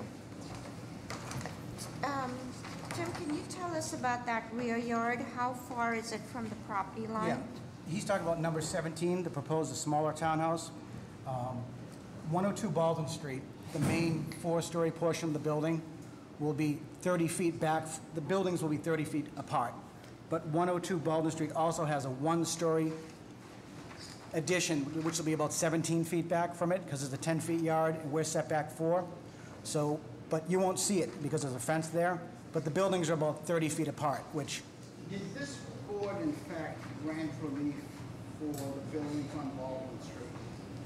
You recall? I mean, for some reason, Baldwin Street rings as if we've seen it before. Yeah, I haven't done anything on Baldwin Street. There are some newer projects. I'm not asking just in general, whether we granted them relief. But it was 30 feet back, that's because... Well, yeah, because we're... That's because of their lot, not because of... Yeah, I mean, the way our lot's set up, we can't build in the front of our lot because their houses are there. So tell us what the distance this proposed building is from the rear lot line. Oh, 4 feet. The back of our house will be 4 feet away from our rear property line.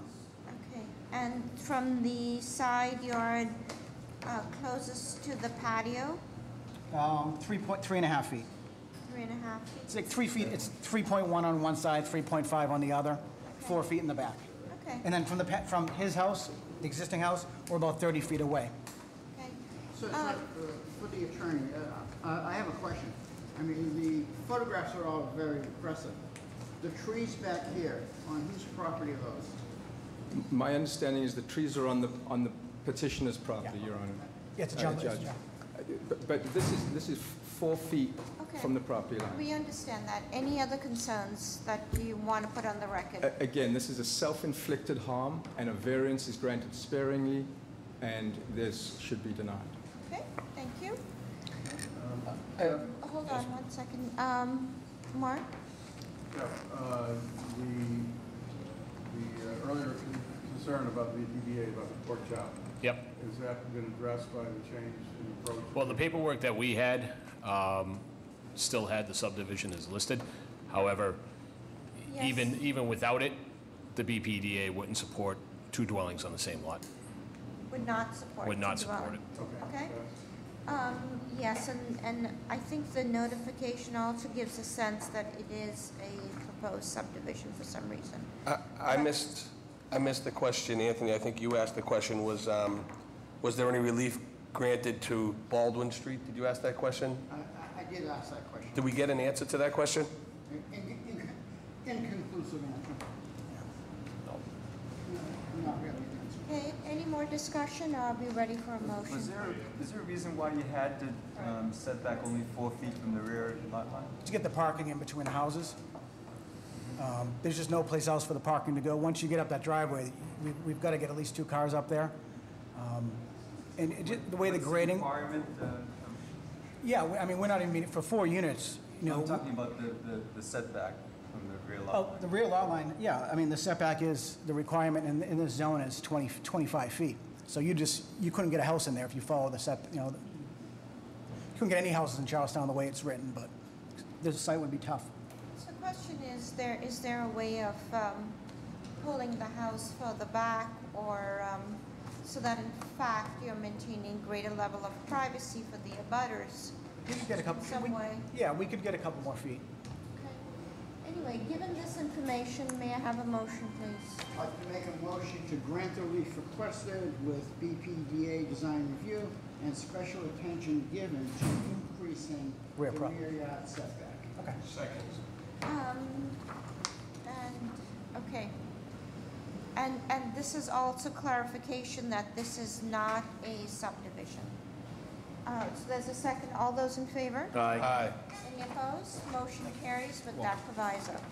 Madam Chair, the last case, BOA 725-787-277 Border Street, has withdrawn. We have a letter from council. So I make a motion for denial without prejudice. Second. All those in favor? Any opposed? Motion carries. Next case? Well, we can't do anything till 11:30. Did we get Morris Street? Nope. Or did I just... Did I miss Morris? Oh, I'm sorry. They won't mind.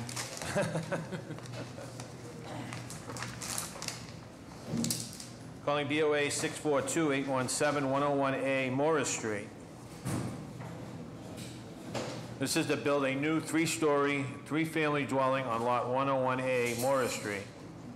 The violation is Article 53, Section 9, insufficient lot size. Article 53, Section 9, insufficient additional lot area unit.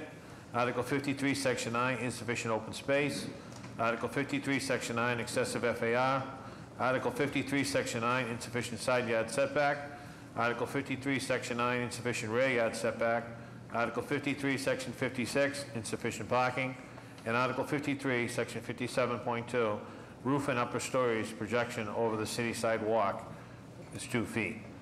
Name and address for the record, please. Good morning, board members. Richard Vigliotti, 385 Broadway, Revere. Also with me today is Jason Chambers from the architect's office. Fred Stoll Architects. Tell us what's being proposed. The proposal is a 3-story, 3-unit dwelling at 101A Morris Street. The lot presently is a vacant lot. It's the minimal lot size, 25 by 60, consistent with most of the lots in the Morris Street area.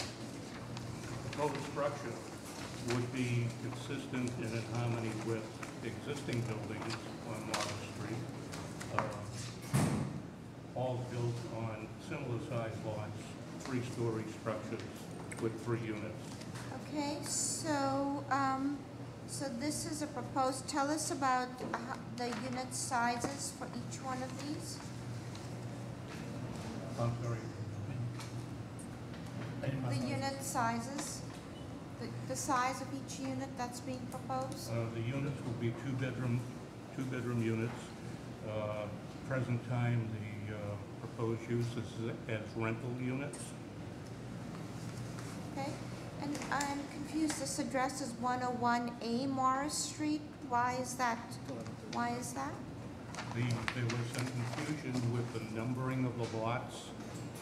Originally it was 101, but when construction occurred on an adjacent lot, that adjacent lot took the number 101, so subsequently we were renumbered as 101A. And this lot is a pre-existing lot, or was this created through a subdivision? It's a pre-existing lot. Okay, okay. And Can I just clarify that? I'm looking at the image on Google Map, and there is a building, existing building that says 101, and then an empty lot to the left. I assume it was taken a while ago. So are you saying they built on the empty lot to the left? There is an empty lot to the left of 101A as you face it, yes.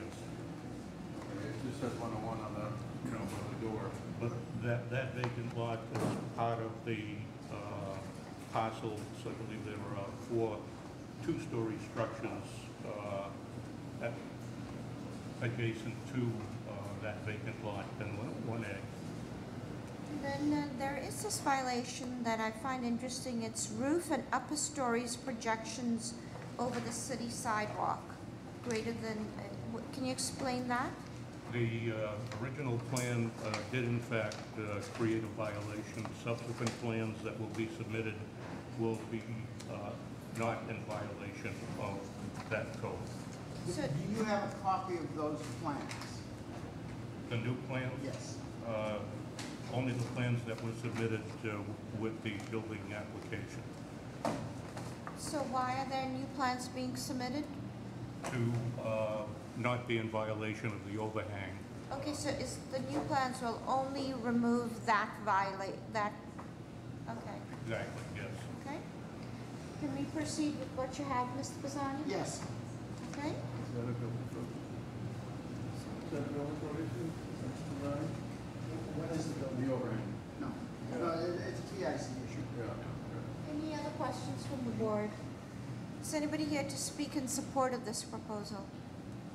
We have a letter from Representative Montero. Yes, we have that. Submitted. We have it on file. Go ahead. Good morning, Madam Chair, members of the board. My name is Jesus Garcia from the Neighborhood Services. During the first aborted meetings, concerns about the parking were presented, including the next door abutter, who actually has a driveway. Since that board meetings, we have received letters and signatures in support. And in addition, the local civic association voted in favor. Thank you. Welcome.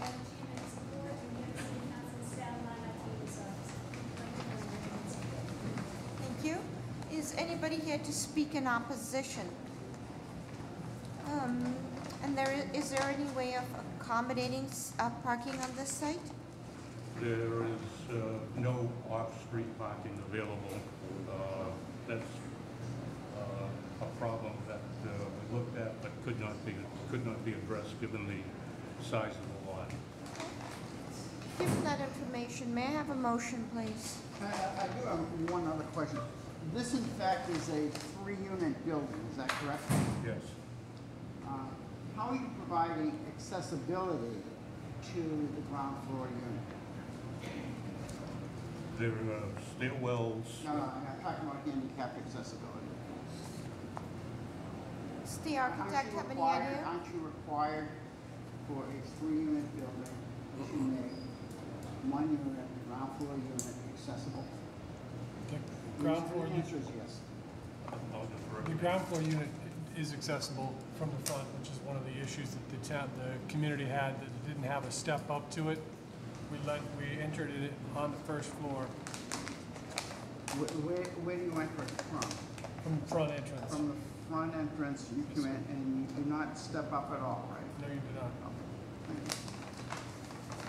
Okay, may I have a motion, please? Motion to approve with BPDA's design review. And, With special attention, maybe with the assurance that the overhang is eliminated. and to not approve the request for relief from Article 53, Section 57.2. So no building code relief, correct? Yeah. And all those in favor? Aye. Any opposed? Motion carries with those provisos. Thank you. Okay, we will break until 11:30.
Board of Appeal is back in session. Since we are listening to rediscussions, first, please tell us why you were deferred from the last time you were here and what has changed. Mr. Fortune? Thank you, Madam Chair. Excuse me. The rediscussions, are there any deferrals or withdrawals? Wow. Address, please. 9 Chelsea Street. For the record, calling BOA 698-906, 9 Chelsea Street. Name and address for the record. Laureen Scatino from Richard Linz's office, 1216 Bennington Street. We're asking today to defer until October. We still haven't quite completed the Article 80 process on this project. Make a motion. Will that be enough time? We believe so, yes. Okay. May I have a motion? Motion for deferral? I'll second that. All those in favor? Aye. Any opposed? The date, please. October 31st. Great day. You're all set. We'll see you then. Thank you. I have another one. Oh, sorry, go ahead. Address? 265 Webster Street, East Boston. Calling BOA 692-071, 265 Webster Street. Name and address for the record. Laureen Scatino from Richard Linz's office, 1216 Bennington Street. We're asking for another deferral today, Madam Chair, because the Neighborhood Services has asked us to try to meet with the abutters one more time to see if we can meet some of the concerns. So we're asking for a short deferral to try to do that again. How many times has this already been deferred? I believe only once. So you know that we're not likely to grant very many more deferrals on this. So do you think, in fact, you may be able to resolve it in a short period of time? We fully understand, and we're going to do our best to resolve it in a short period of time. Yes. Okay, no. Well, I think, wait a minute. I think this is actually the third time. This was originally scheduled for 9 May. We deferred it to 27 July. It got deferred from 27 July to today. And so now this will be the third. So we have met with the abutters in the interim, and we're trying to meet with them one more time per the mayor's office. So we are just asking for one more small deferral. I apologize. I didn't realize it was. This is the third deferral. Yes. Okay, may I have a motion, please? Motion to defer. Second. All those in favor? Aye. Any opposed? The shortest time we can, I'm sorry. Go ahead. The shortest time we get you is October 31st. Thank you. Address, Counsel? 231 Gold Street. For the record, calling BOA 668-415, 231 Gold Street. Name and address for the record, please. Patrick Mahoney of Adams and Moranci with the business address at 350 West Broadway. Madam Chair and the members of the board, we came in today with a revised set of plans with the 3 stories above grade, which is what was in contention up until this point. And we have been asked by the mayor's office to request a deferral because the plans have just been produced yesterday. We do have them with us, of course, but that way we can have time to show to Cityside Neighborhood Association and also the abutters that were in opposition. This is our third deferral, and I, am asking for a deferral until November 28th, if possible. And we would assume that there will be, this will be the final deferral. This will be the final deferral. May I have a motion, please? Make a motion. All those in favor? Aye. Any opposed? The date, please. You have the date of November 28th. Thank you. Are there any other deferrals or withdrawals? Hearing none, we'll call the first case to 11:30 rediscussions. BOA 603-585, 168 Bigelow Street. This was a proposed to erect a 2-family on a vacant lot. The violations, Article 10, Section 1, limitation of area of accessory uses. Article 51, Section 8, a 2-family dwelling is forbidden. Article 51, Section 9, the lot area is insufficient. Article 51, Section 9, the floor-to-area ratio is excessive. Article 51, Section 9, the height is excessive. Article 51, Section 9, side yard is insufficient. Article 51, Section 9, rear yard is insufficient. Article 51, Section 56, 51-56.4, the parking location. And Article 51, Section 56, 51-56.5, off-street parking design. Name and address for the record, please. Attorney Tim Schofield, 17 Hanson Street, South End. Jim Boostris, I'm the owner. 2 Sigmund Street, Linfield, Mass. Tell us what's being proposed. Yes, ma'am. This is a proposed 2-unit condominium currently on a vacant lot on a street that's primarily 2 families in Brighton. The relief is needed primarily due to the topography. It's up on Bigelow Hill, so the back is a pretty steep hill in the back. 2 units, 3-bedroom for one with 2.5 bath. The other is 3-bedroom with 2 bath. They're both between 1,500 and 1,600 square feet. There'll be 2 parking spaces per unit for this lot. The plan here, the hope is to market to families with 3 full bedrooms with 2.5 bath and 1 2-bath in the other. This is an area that could certainly use family housing. Tell us about the parking. There's 2 issues with it, location and design. Yep. I think with respect to the location, currently, because it's a vacant lot, there's a single curb cut. This would be 2 curb cuts because the parking would be on each side of the 2-family, and it'd be tandem parking, 2 parking spaces on each side. So each unit would have 2 off-street parking spaces. And is there parking on that side of the street? There is. There is. Yes. Okay. And tell us why you were deferred the last time. We were working with the City Council's office. They asked us to hold another abutters meeting, which we did last week, and City Councilor Siomo attended himself, as did a representative officer of Neighborhood Services. We were able to meet with a number of neighbors who came out that night and then asked questions, particularly around parking. Councilor Siomo subsequently met with them as well, as I understand it. So it was really at the request of the councilor to go back and talk to the neighborhood again. How are the plans, Mr. Bizzani? I have 2 sets of plans here. Can you tell me what the latest set of plans? Give me the date. I've got a date of 11/7/16. That was the first set. Later set. I'm sorry, sir. That's the set that we have, I believe. It was 3/8/17. Do you have those? I do. Sorry, this small set I have is 3/8/17. The large set So you brought. 3/8/17 is the latest set. Is that correct? Yes. Okay. And with any of the subsequent community meetings after that date, were there any changes? No, sir.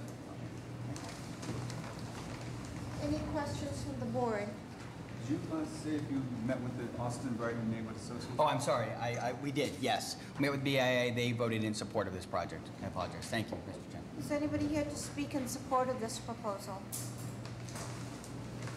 Madam Chair, members of the board, Warren O'Reilly, Mayor's Office of Neighborhood Services. We would like to go on record and support the Brighton Olsen Improvement Association. We're in favor of the support for many reasons. One of the major reasons that was the home ownership component, so thank you. Good morning, Madam Chair, members of the board. Daniel Polanco on behalf of Councilor Mark Siomo.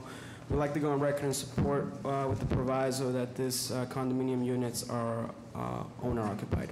Thank you. Madam Chair, members of the board, Paul Sullivan, on behalf of City Council at Large, Michael Flaherty, echoing the sentiments of Councilor Siomo's office. Council will go on record in support. Is anybody here to speak in opposition? May I have a motion, please? Motion to approve BPDA design. Second. All those in favor? Aye. Any opposed? Motion carries with that proviso. Calling DOA 666622, 1607 Dorchester Avenue. This is to install a canopy over a pump island. The violation, Article 9, Section 1, extension of a non-conforming use. Article 65, Section 9, the front yard setback is insufficient. And Article 65, Section 8, a pre-existing non-conforming. Name and address for the record, please. Robert Eddy, Eddy's Automotive, 1607 Dorchester Ave, Dorchester, Mass. Tell us what's being proposed. I'm sorry? Tell us what you're proposing. Oh, it's a service station with 2 gas pumps. It's like putting a roof over them, a canopy, keep the weather off the help and the public. And why were you deferred the last time? I'm Why were you deferred the last time you were here? I was supposed to have a meeting with someone, the Milford Ave group, but they couldn't hear me before this date, so I was told not to worry about it. Had a community meeting yet? You haven't had a community meeting yet? Oh, yes, I have. I mean, have. yeah, I have with St. Mark's Church and the regular, what do you call it, abutters, those 2. How are the plans, Mr. Pizzani? Lines are adequate. Any questions from the board? Is anybody here to speak in support of this proposal? Good morning, Madam Chair, members of the board. My name is David Cotter from the Mayor's Office of Neighborhood Services. Would like to go on record in support. We've held an on-site abutters meeting for this project. Everyone who attended the meeting expressed their support. This location falls under the jurisdiction of two different civic associations. He did meet with St. Mark's. He has not yet met with Melville Park. That was the reason that we deferred previously. Melville Park couldn't accommodate him before this hearing. We asked them to schedule a meeting over the summer where they traditionally don't meet. Unfortunately, they weren't able to do that, but we would like to go on record in support. Thank you. Is anybody here to speak in opposition? May I have a motion, please? Motion for approval. I'm going to make, Hold on. Let's hear from you, Craig. can I make an amendment to that motion? Absolutely. Thank you. I'd like to, first of all, this gentleman runs a beautiful business. I'd like to also just put together some screening and buffering there. He does a great job. I think the canopy will be really, it'll be a good asset for the neighborhood. But I also would like some screening and buffering there if we could, Jeff. So that motion is for approval with screening and buffering and close design review. Is there a second? Second. All those in favor? Aye. Aye. Any opposed? Motion carries with those provisos. Good luck. Calling BOA 526-603, 33 to 39 Ward Street. This is to erect a new 5-story residential condominium on 24 dwelling units above grade parking garage, accommodating 19 cars, 19 vehicles, new building to primarily wood frame construction, except the garage to be 2-hour rated. Violations, Article 14, Section 14-2, lot area for the additional units is insufficient. Article 15, Section 1, the floor to area ratio is excessive. Article 17, Section 1, the usable open space is insufficient. Article 18, Section 1, the front yard is insufficient. Article 19, the side yard is insufficient. Article 20, Section 1, the rear yard is insufficient. Article 23, Section 1, off-street parking requirement is insufficient. Article 23, Section 9, the off-street parking design, the access drive, and maneuverability. And Article 80, 80E-2, it's in the small project review applicability. Name and address for the record, please. Attorney Jim Effernan at Rich May, 176 Federal Street. Good morning, Madam Chair, members of the board. Niles Sutphin, I'm the architect for the project. I'm going to speak briefly on its behalf. This is an Article 80 project which was recently approved by the BPDA Board of Directors on the 14th of September 2017. After many and numerous neighborhood and civic association meetings, this project has now been reduced to a 4-story building, 14 dwelling units, and 15 parking spaces. The drawings that you're currently looking at and have before you are dated the 15th of September 2017 and should serve as the record drawings for this project at this time. I would also, in conclusion, like to thank the members of the board for your indulgence in granting us the many deferrals over the past 2 years. Mr. Sutphin, so given that there is a change in the number of dwelling units, does that eliminate or reduce any of the violations that have been cited? No, it does not. It does not, okay. So it looks like, can you speak to the parking, the design, and maneuverability, please? Yes, as far as I can tell, we are providing 8 regular-sized parking spaces and 7 of the smaller parking spaces, which I believe are currently allowed.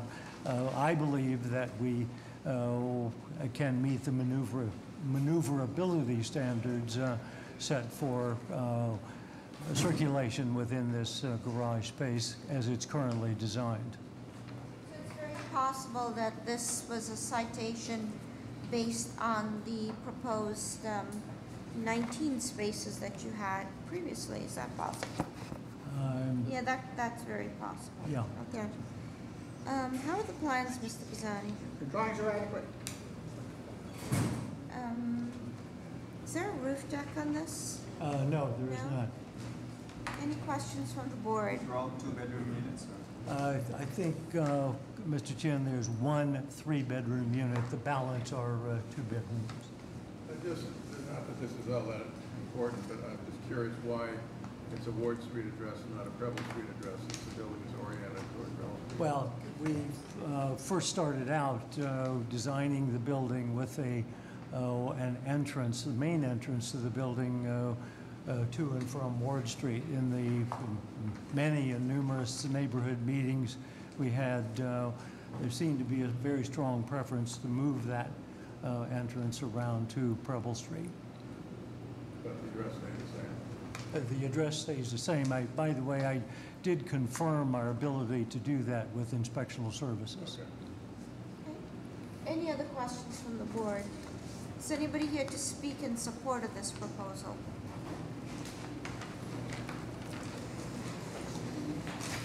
Madam Chair, members of the board, John Allison, Mayor's Office of Neighborhood Services. We'd like to go on record in support.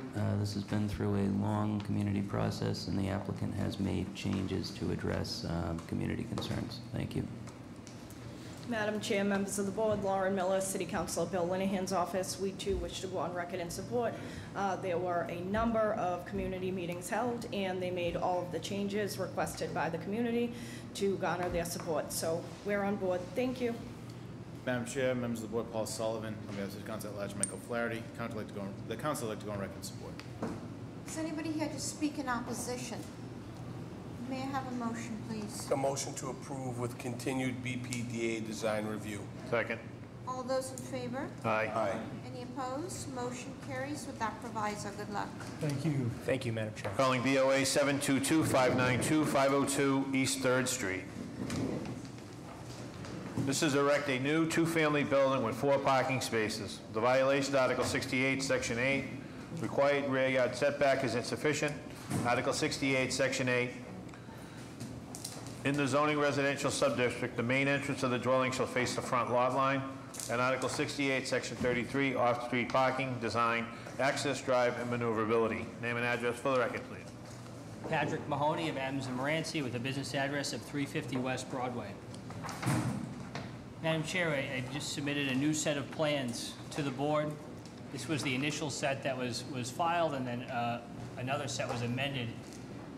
So all BRA recommendations were based on the previous set. What you have before you is 2 townhouses, same as before. The difference from the set that triggered the refusal letter was the rear yard violation. So this set in front of you does not have a rear yard violation, and both entrances will be from 3rd Street. And Mr. Brazzani will submit a full set of plans for your review before a decision is entered as well. Okay, so tell us what's being proposed. The proposed project is 2 townhouses over 4 stories. The first floor will be for parking, 3 parking spaces, 2 of which are 8.5 feet by 20 as required, and 1 compact space per Article 68. The unit size is, Unit 1 is 1,920 square feet with again, a 3-bed, 3-bath, and Unit 2 is 1,880 square feet. It is dimensionally compliant. It is within an FAR of 2, below a height of 40, including a small roof deck accessed by hatch. The rear yard is 15 feet. The side yard is 3 feet. It's a corner lot, and a modal alignment or existing building alignment on each block is the front yard as shown. These plans were just completed yesterday because we were trying to proceed with seeking rear yard relief. Because of the zoning change in this area, we do have to present these plans to the board, although they are dimensionally and zoning compliant. So we are proceeding here today to show you these plans and ask the board to approve the plans as they are. So, With the proviso that they're zoning compliant and no zoning relief is being issued, but attaching a BRA design review is my request. so on I Street, is this an existing curb cut or is this a proposed curb cut? It's an existing curb cut, which with a proposal to be extended. What does the view look like? But is that a 1 garage door or is that 3 separate? Is it solid? What does it look like? It's two separate garage doors and then one garage door for the other, the compact space. I It, see. it is closed. It will be screened from the yard. How are the plans, Mr. Pizzani? The drawings are adequate. Any questions from the board? Is anybody here to speak in support of this proposal? Is anybody here to speak in opposition?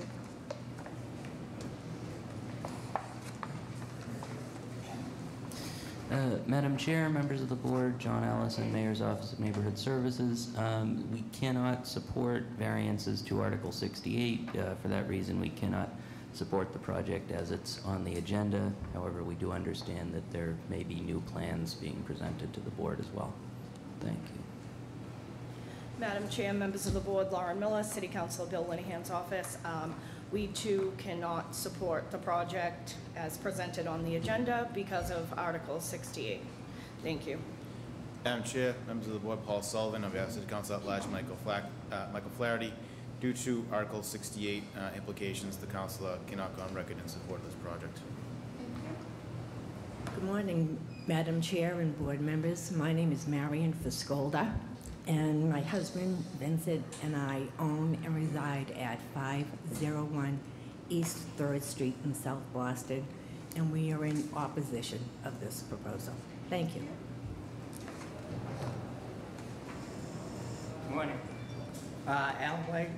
Take off your hat, please. Sorry. She told me to, too. Deborah White.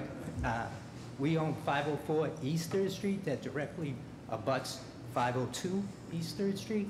And we're, firstly, we just learned of the changes to these plans not more than 5 minutes ago. We weren't aware of these changes, so we would ask that you do not support this at this time. Thank you. Thank you. Thank you. So, just clarify again, these plans were done in response to a community process? Yes, they were. Yes, they were, Madam Chair. In specifically the change to eliminate the rear yard violation was to the abutter to the right. And there was a break in communication for a period of weeks, and I recommended going forward with the zoning compliant plan. The architect, under short notice, was able to produce this, what you have in front of you. Again, the zoning decision will just say the plans were submitted to the board, and with a proviso that no zoning relief is granted, and also in addition, a design review proviso, which normally wouldn't apply for a zoning compliant project. I'm sorry, yes. I misunderstood. I'm not clear on what you said. Are you saying that with the proposed suggestion it's completely zone compliant? It is, Mr. Ehrlich, but the reason that we're here today is without an approval from the board, despite the fact that we're not seeking rear yard relief any longer. Not just the rear yard, there's no other issues? That's correct.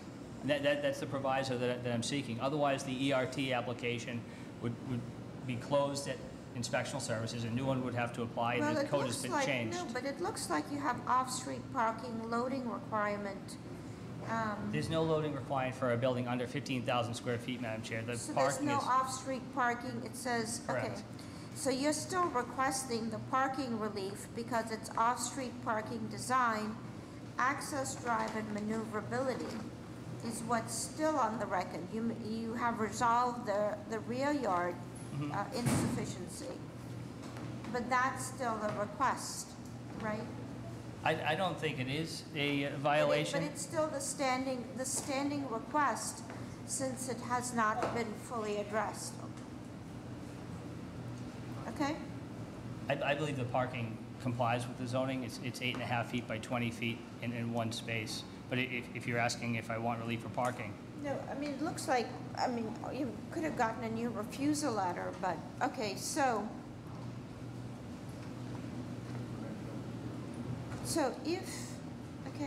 if you can do this as of right, why are you here? Could you just have withdrawn this and done it? No, the ERT application would be lost at ISD, and that was part of the problem. The zoning in the area has since changed. Okay, I see. So you want this reviewed under the initial zoning that it was Yes. not the iPod. Correct. I understand. Just to Okay. clarify, this is a two-family, right? Correct. And you're providing 4 parking spaces? 3. 3. 1.5 per unit as required. And less than 50% are compact spaces.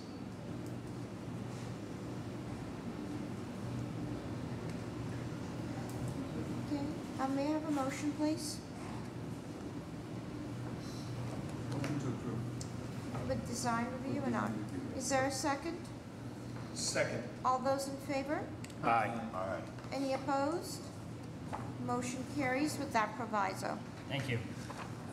Calling BOA 697-078, 11 Fayette Street.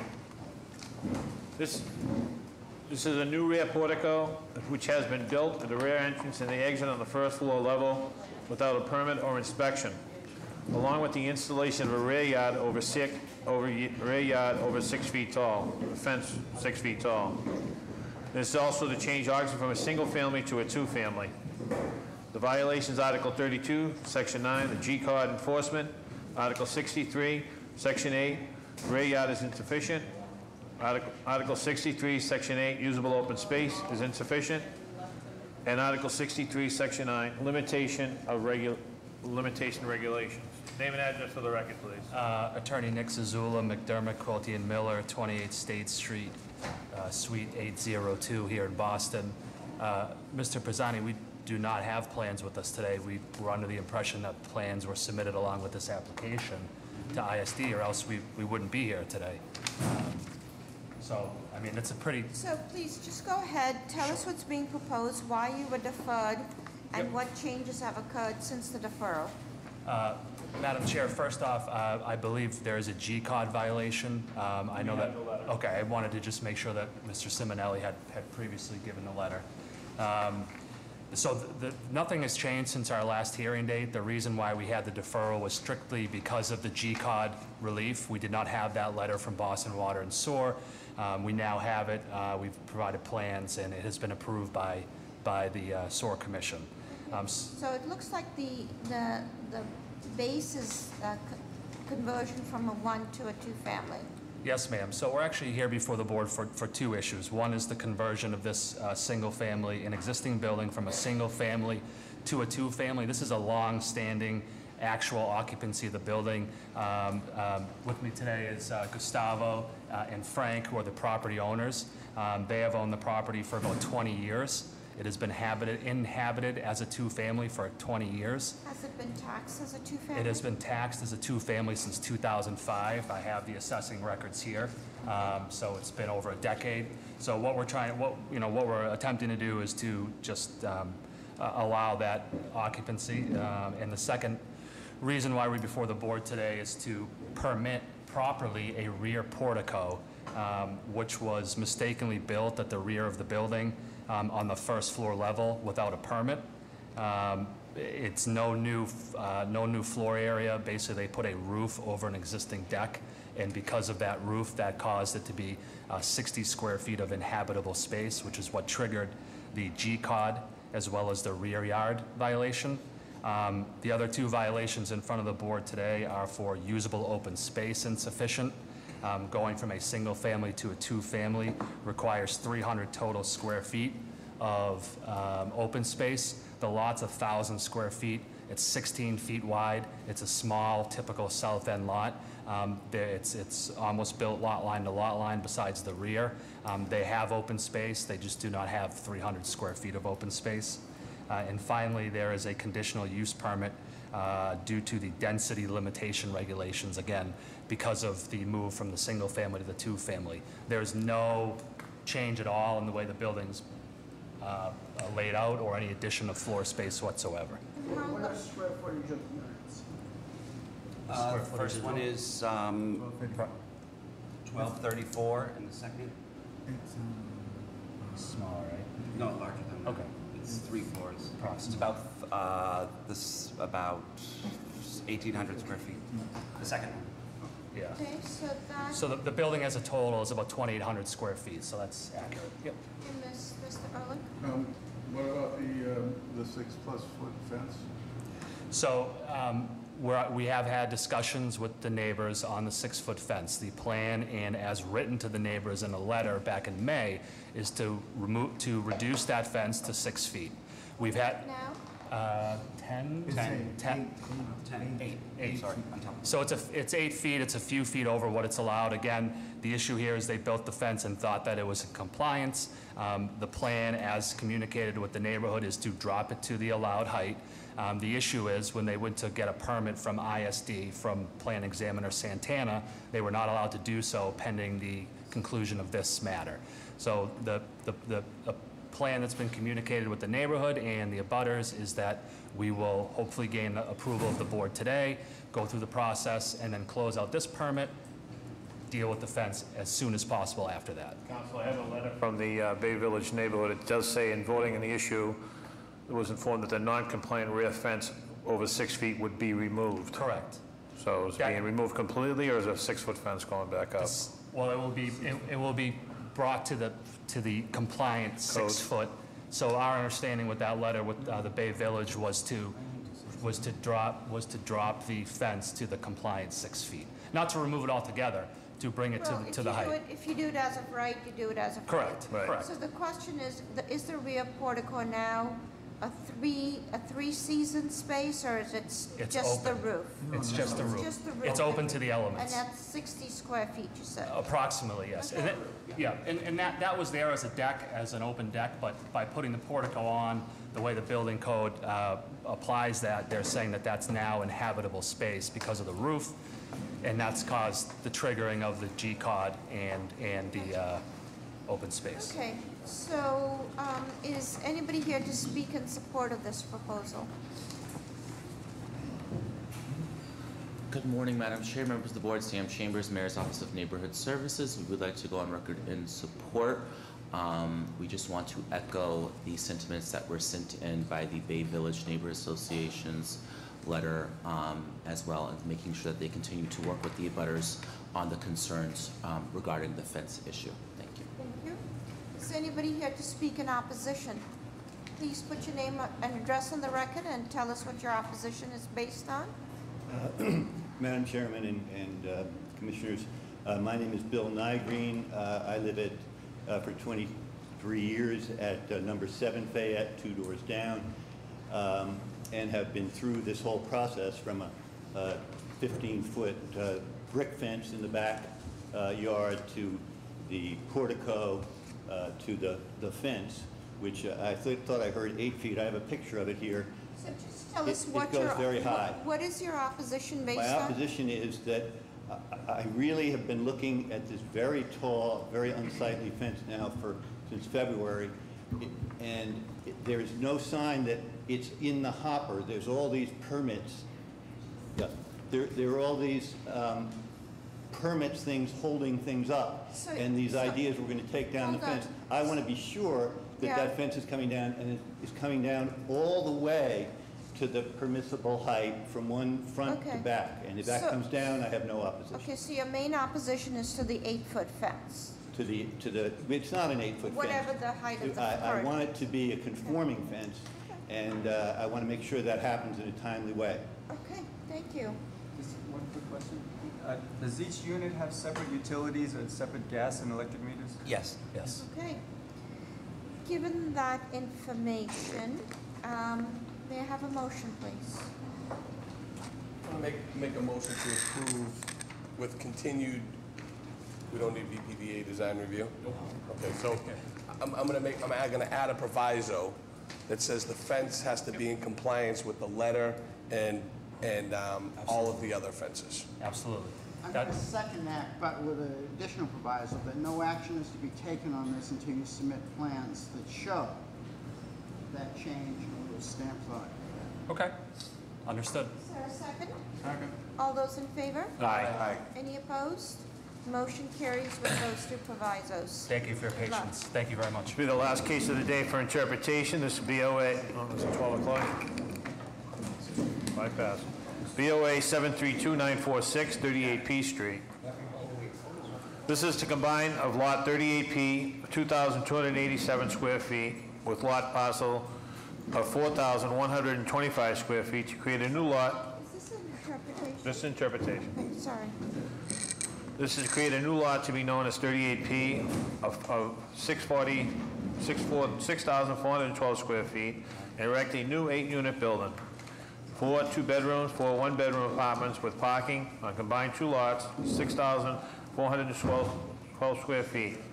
Raise the existing one-family dwelling and combined lots. The existing structures that will be raised on a separate permit. The violations, Article 68, Section 33, off-street parking requirements is insufficient. Name and address for the record, please. Nicholas Zafarakis Jr., 824 East 3rd Street, trustee. Filed the citizen's appeal today. Anthony. Madam Chair, if I could add to it, I'm sorry. The petitioner seeks the determination that Inspectional Service Department erred in issuing the permit. Okay, so let's, will you be speaking? I'm the petitioner. You're the petitioner, you've put your name and address on the record. Who's the property owner? And who represents the property owner? Okay, please put your name and addresses on the record. Madam Chair, I'm Don Wiest, excuse me, with the firm of Dane Torpy at 745 Atlantic Avenue in Boston. With me is Anthony Fava, the proponent of the project and the property owner. Also, Walter Adams, who is an independent co-consultant. And then behind us is Jai of Khalsa Design, who's the project architect. Okay. So, Nick, will you please go on the record and tell us why you think ISD erred in issuing this permit? Yes. Madam Chair, members of the board, thank you for hearing this case today. I'm here representing myself, my family, and the other abutters that signed the petition today.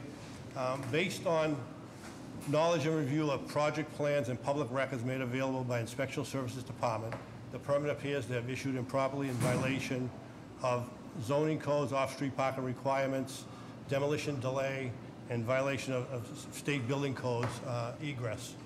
And when I discovered that there was a permit issued, I saw the developer at another meeting, 37 Farragut Road, and I asked him to discuss what he was building.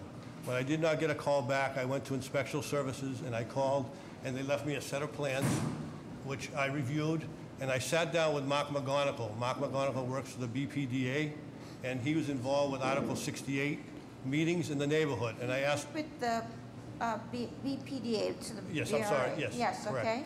And I asked him to interpret the Article 68, because he's had a series of meetings. There was some stuff to me that was unsure. And the permit was issued based on my public review of the records for 4 two-bedroom units, 4 one-bedroom units, and 10 off-street parking, which under Article 68 is sufficient. But in review of the plans, when I sat down with Mark McGonigal and others, the plans that were approved actually have 5 two-bedrooms and 3 one-bedrooms.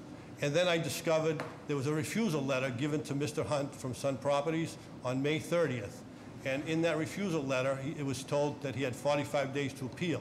I'm and sorry, the violations... Did the plans still show 10 parking? They did, yes. Okay, so the 10 parking spaces have That's stayed correct. consistent? That's right. Okay. The error that I found, the main error and foremost error, where there were 5 two-bedrooms instead of 4 and 3 one-bedrooms. So under Article 68, which was explained to me, that creates another parking spot. Okay, so I dug further and I found a letter of refusal that was issued on May 30th to the developer telling him to appeal within 45 days, and the violations were insufficient parking and Article 85 review delay. So it was the violations were issued for parking and demo delay? That's correct. Okay. I have the letter right here, okay, if you'd like to see it. Yes, can you please submit anything into the record that you'd like us to review? It's in my appeal already. It should be in the appeal. 15 days later, a permit was issued without an appeal to the Zoning Board of Appeals. So that's my main and foremost reason for being here today. And in viewing the plans, I'm not an expert or architect or anything else, and I question the egress. You know, in the front stairway, there's a garage door and a stairway. And you come in, there's 1 stairway going up, 4 flights, an elevator shaft, and a 2nd stairway. I don't see a rear egress. So in my appeal, I do quote some building violations to that effect. Okay. Thank you. So I'm asking the board to recall this permit based on error And under the new iPod, he would have to meet with the neighborhood, which was effective during the permit process. So the regulations for the new iPod go into effect after the notification for the hearing of the changes to the zoning commission. Right, but it was advertised prior to that, And yes. so when was it advertised? I think it was advertised, I believe, June 12th. June 22nd, sir. 22nd, okay. But you're My correct mistake. you're correct in My general. mistake. So it was advertised on June 22nd? Right. Okay. So if the permit was recalled, he would have to meet with the neighborhood again and talk about what plans he has to. Okay. Now, who's representing the property owner? Don Weist, Madam Chair. And so please tell us your understanding of this process. Sure. By way of introduction, it was the goal of the property owner to develop a compliant project here. So Colsa Design did the architecture, we did zoning review, and then the proponent hired an independent code reviewer, and that's Walter Adams, to come in and essentially check the code issues that the petitioner has raised. We'll address those. We might want to touch the zoning topics first. There was a letter from ISD early on in the process asking for additional detail about the project. One question ISD had was about Article 85, the demolition delay. Sir, we have a copy of the demolition delay letter. That process was issued? That letter was issued March 6th, 2017. This was just part of the details, getting all the paperwork together for the application. So I have copies for the board. I'll pass this in for the record.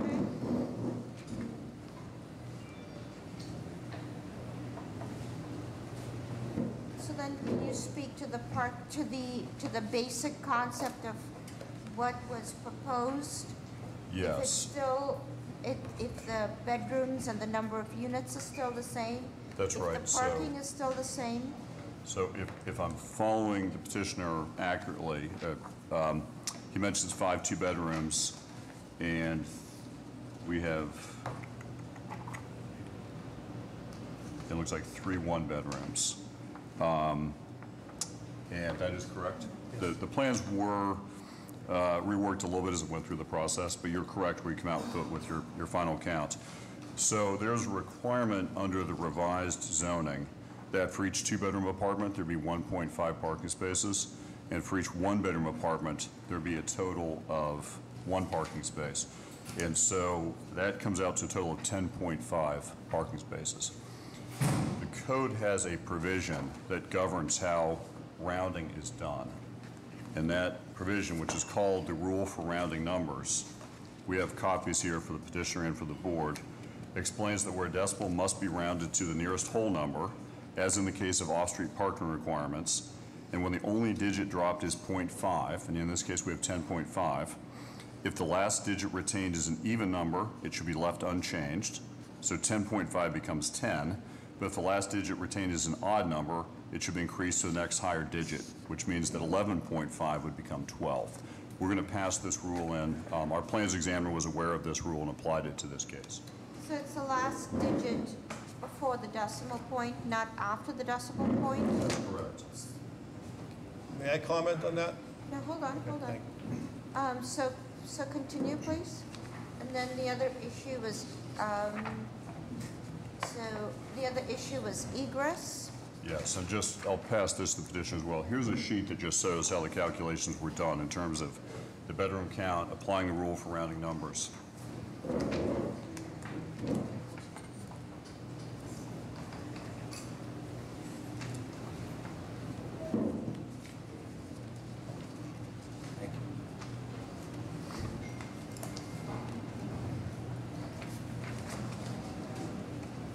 Okay. The egress point, can you speak to that?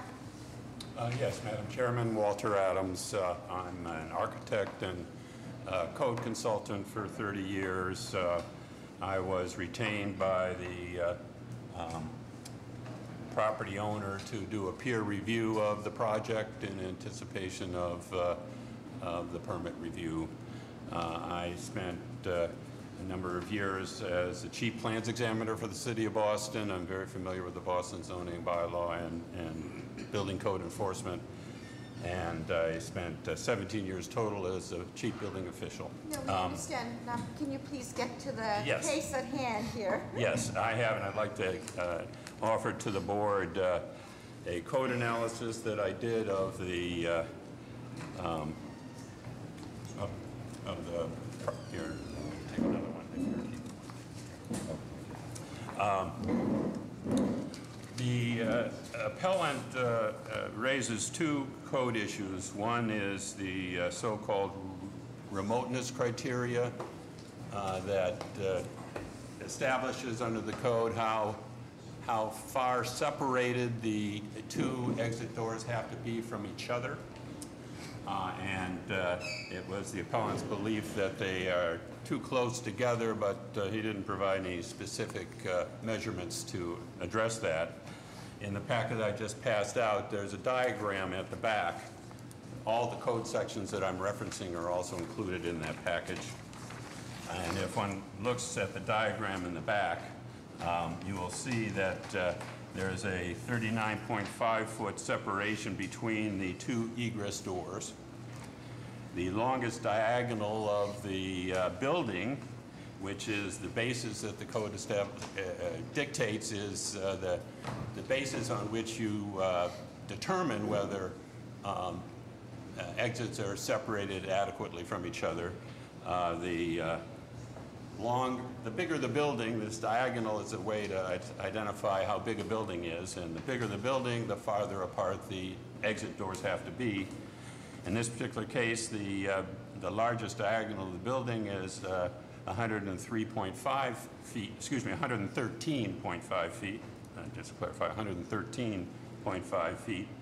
And the code establishes through an exception to code section, excuse me a second, code section 1015.2.1, which is on the second page of the code sheets that I've handed out, that exception 2 to that section, which requires that the exit doors be separated by a distance equal to not less than 1/2 of the length of the maximum overall diagonal dimension of the building. Exception 2 to that section establishes that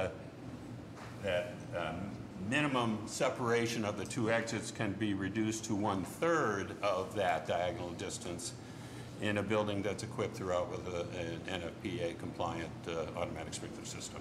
This building does have an automatic sprinkler system, and as such, it's allowed to have its two remotely located exits required to have them located at least a minimum of 1/3 of the maximum diagonal. Well, the 1/3 of the maximum diagonal is 37.84 feet. Our exit doors are separated center line to center line of the doors 39.5 feet, which is greater than the third. So we believe that the code, we comply with the letter of the code in that regard. Okay, thank you. I have one other code issue that was raised, and that is the code issue of travel distance. And again, they didn't establish, they actually cited a section that limits the ability for one tenant to travel through another tenant's space in order to get to an exit. In fact, every tenant in this, every occupant of this building, all the 8 units, have direct access to the exit access corridor. That none of them have to go through another tenant space to get there. I think that perhaps the applicant was thinking of a different section, and I looked at 2 of them. One is the maximum allowable travel distance, which is included in the last of the 3 code section pages that I provided. And you'll note in the table 1016.1, that the maximum allowable travel distance is 250 feet in a fully sprinklered building. And if you look at the diagram again, you'll see that the the longest actual travel distance in the building from the furthest corner of one of the units to the closest exit is only 108.5 feet. That's the dimension to the right. It's in the blue. And Follow me? so each floor has essentially 2 units on, to come up with this 8-foot total. Yes. Well, actually, no. It's split differently than that. Okay. The top floor only has 2 This is the units. worst-case scenario Yes. that you've presented to us Correct. today. Right. Okay, thank you. And the other issue, just and I'll finish up, I'm sorry to take so much of your time, is that there's another provision that says that when you're required to have 2 exits serving each floor, which this building is, that a maximum allowable travel distance to the point where you have your choice of 2 exits shall be no greater for an apartment or a multifamily dwelling, no greater than 125 feet. Okay. So in our case, the actual travel distance to the point where they have a choice of whether to use that first exit or keep going to the second is only 105.75 feet. So we fully believe that the plan examiner, Mr. Joseph, was correct in his assessment of the code compliance of the building, and that there are no building code violations in this proposed project. Thank you. Nick, I have one more question for you. Did you have anything to add? I do. Yes, go I'd ahead. like to comment on what this gentleman just said. I met with Kim Tai, Mark Joseph, and Buddy Christopher, ISD Commissioner, on June 30th. Prior to that, the Friday before, on June 23rd, I picked up certified plans, which the permit was issued, stamped by the city, etc. In that meeting, I met with Kim Tai and Mark Joseph, and Buddy Christopher joined in as well.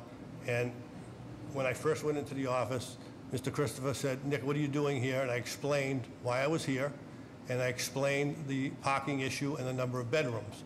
And I said, you know, why I'm here is under Article 68, and it was explained to me by Mark McGonigal and others in the BP, Boston Planning and Development.